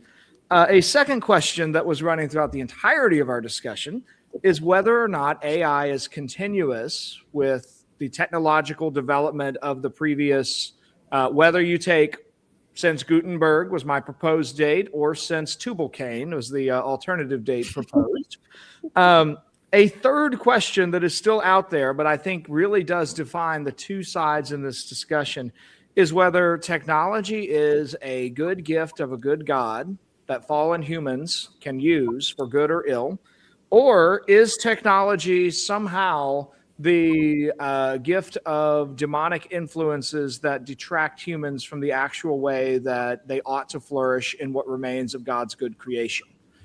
Those questions, both views were floated and I think articulated. We did not get sufficient evidence on my new favorite vocabulary word of this conversation is technomancy. I'm going to go at least listen to the technomancy. Those were not the views that were floated. We're just leaving it there. We're leaving it out there. We're leaving it floating there. It's been unresolved. That's okay. My goal in this conversation, I will admit this is a very low goal, but I think we hit this goal and surpassed it. I wanted our conversation today to be better than the Trump versus Biden presidential debate. I don't know if y'all had the misfortune of watching that thing, but it was an embarrassment of public discussion between two people who both should have been able to have a public conversation in a way that everyone else could hear them. And instead it devolved into who has a better golf swing and then insults of elderly men about their golf swings. I think we did a really good job today as a group of 5 in discussing AI and highlighting the fact that there are some really significant ideas in play, and that in as much as there are 2 views here, they both have substantive, meaningful arguments behind them. It's not the case that one of these is just silly and is unthoughtful. Instead, there are sincere people with sincere views on multiple sides of how do we use AI in various parts of life, particularly in the question of education and at what stage in education and to what extent in what stage in education. Okay. With all that as a formal wrap up of the discussion, I want to close with asking each of you to take no more than 30 seconds to tell us about a new project you're excited to be working on. Brian, let's start with you. 30 seconds. Yeah. God and AI, set for release this fall with Faith and Freedom Press, tries to unpack from a Christian perspective, what is AI? How does it work? What's it mean to be human? What is the Imago Dei? Why should Christians believe in a soul and a unique ontological category for humans? And then how then ought they relate to AI as an entity? Fantastic. Neil? Not really anything in the hopper right now. I've written my 3rd book a few months ago, but I'm contemplating it. I've been asked to write a 4th one about the radical right, dissident right, which is kind of popping up more on Twitter than I'd like. I've done some reading of the primary sources, and I may do that for the radical right when I did the critical theory on the left. So maybe we'll see. Do it. Yeah, maybe. If you do that, I would be so grateful for you to do the definitional work of like the only people I've read so far talking about the dissident. I interviewed Alex Kashuda on this podcast 3 years ago. She was the first person I met who ever used the term dissident right. We spent an hour talking about it, and by the end, I still didn't know what the dissident right was. It's nebulous. They seem like a very difficult group to pin down and define. So looking forward to that. Annie. Yeah. Well, Neil, you're a glutton for punishment. Well, we need to do better at supporting you on Twitter. That's fine. I appreciate you guys.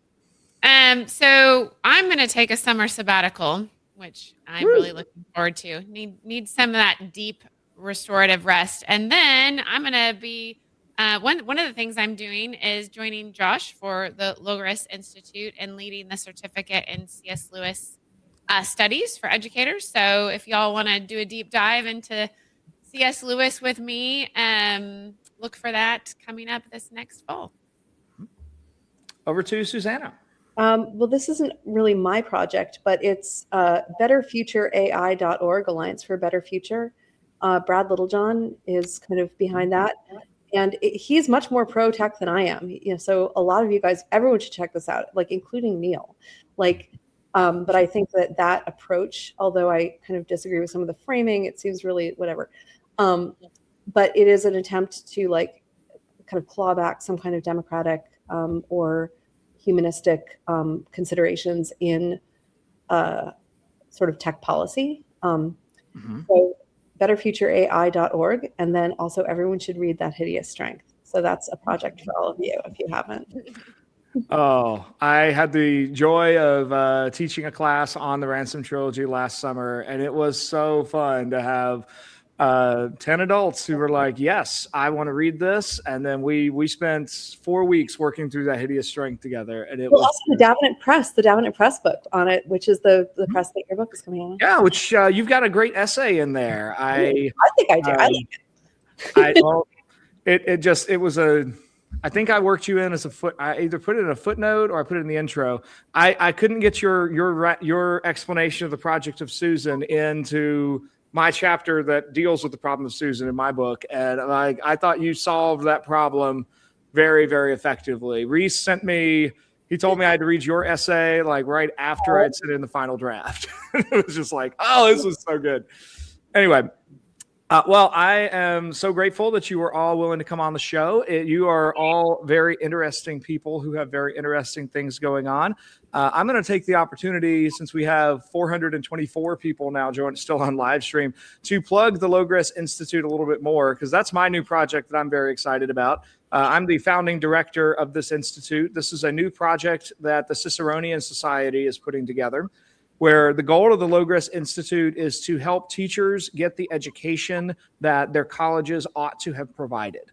Because one of the problems that we are dealing with is that very few schools are like Grove City College or like my alma mater, Hillsdale College, and still doing a really good job at liberal arts education that turns out people who are deeply read in great books, who have experienced the warp and weft of Western history and really have an appreciation for the philosophical principles that undergird Western civilization. A particular reason that's a huge problem is that those are the exact things needed for teachers in classical education.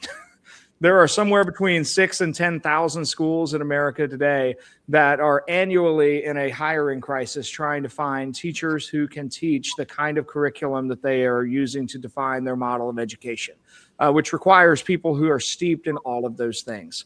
At the Logress Institute, we're offering online classes for teachers that are not lecture-based. Instead, they're, as we've talked about in this discussion, they're seminar-based.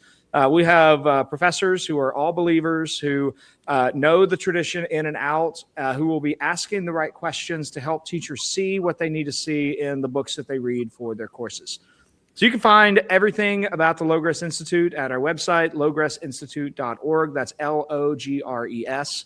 We're named for Logress, the society that Lewis found in That Hideous Strength. So I will have a lot more to say about Logress as we get closer to the fall. But if you want to know more about what Logress is, you've got to read The Hideous Strength. Susannah had the right advice for everybody. Well, thank you to our panelists today, and to our audience and our future audience who will be watching this in a couple months when we get this episode ready. Thank you for joining us here on The Optimistic Curmudgeon, where the best ideas win.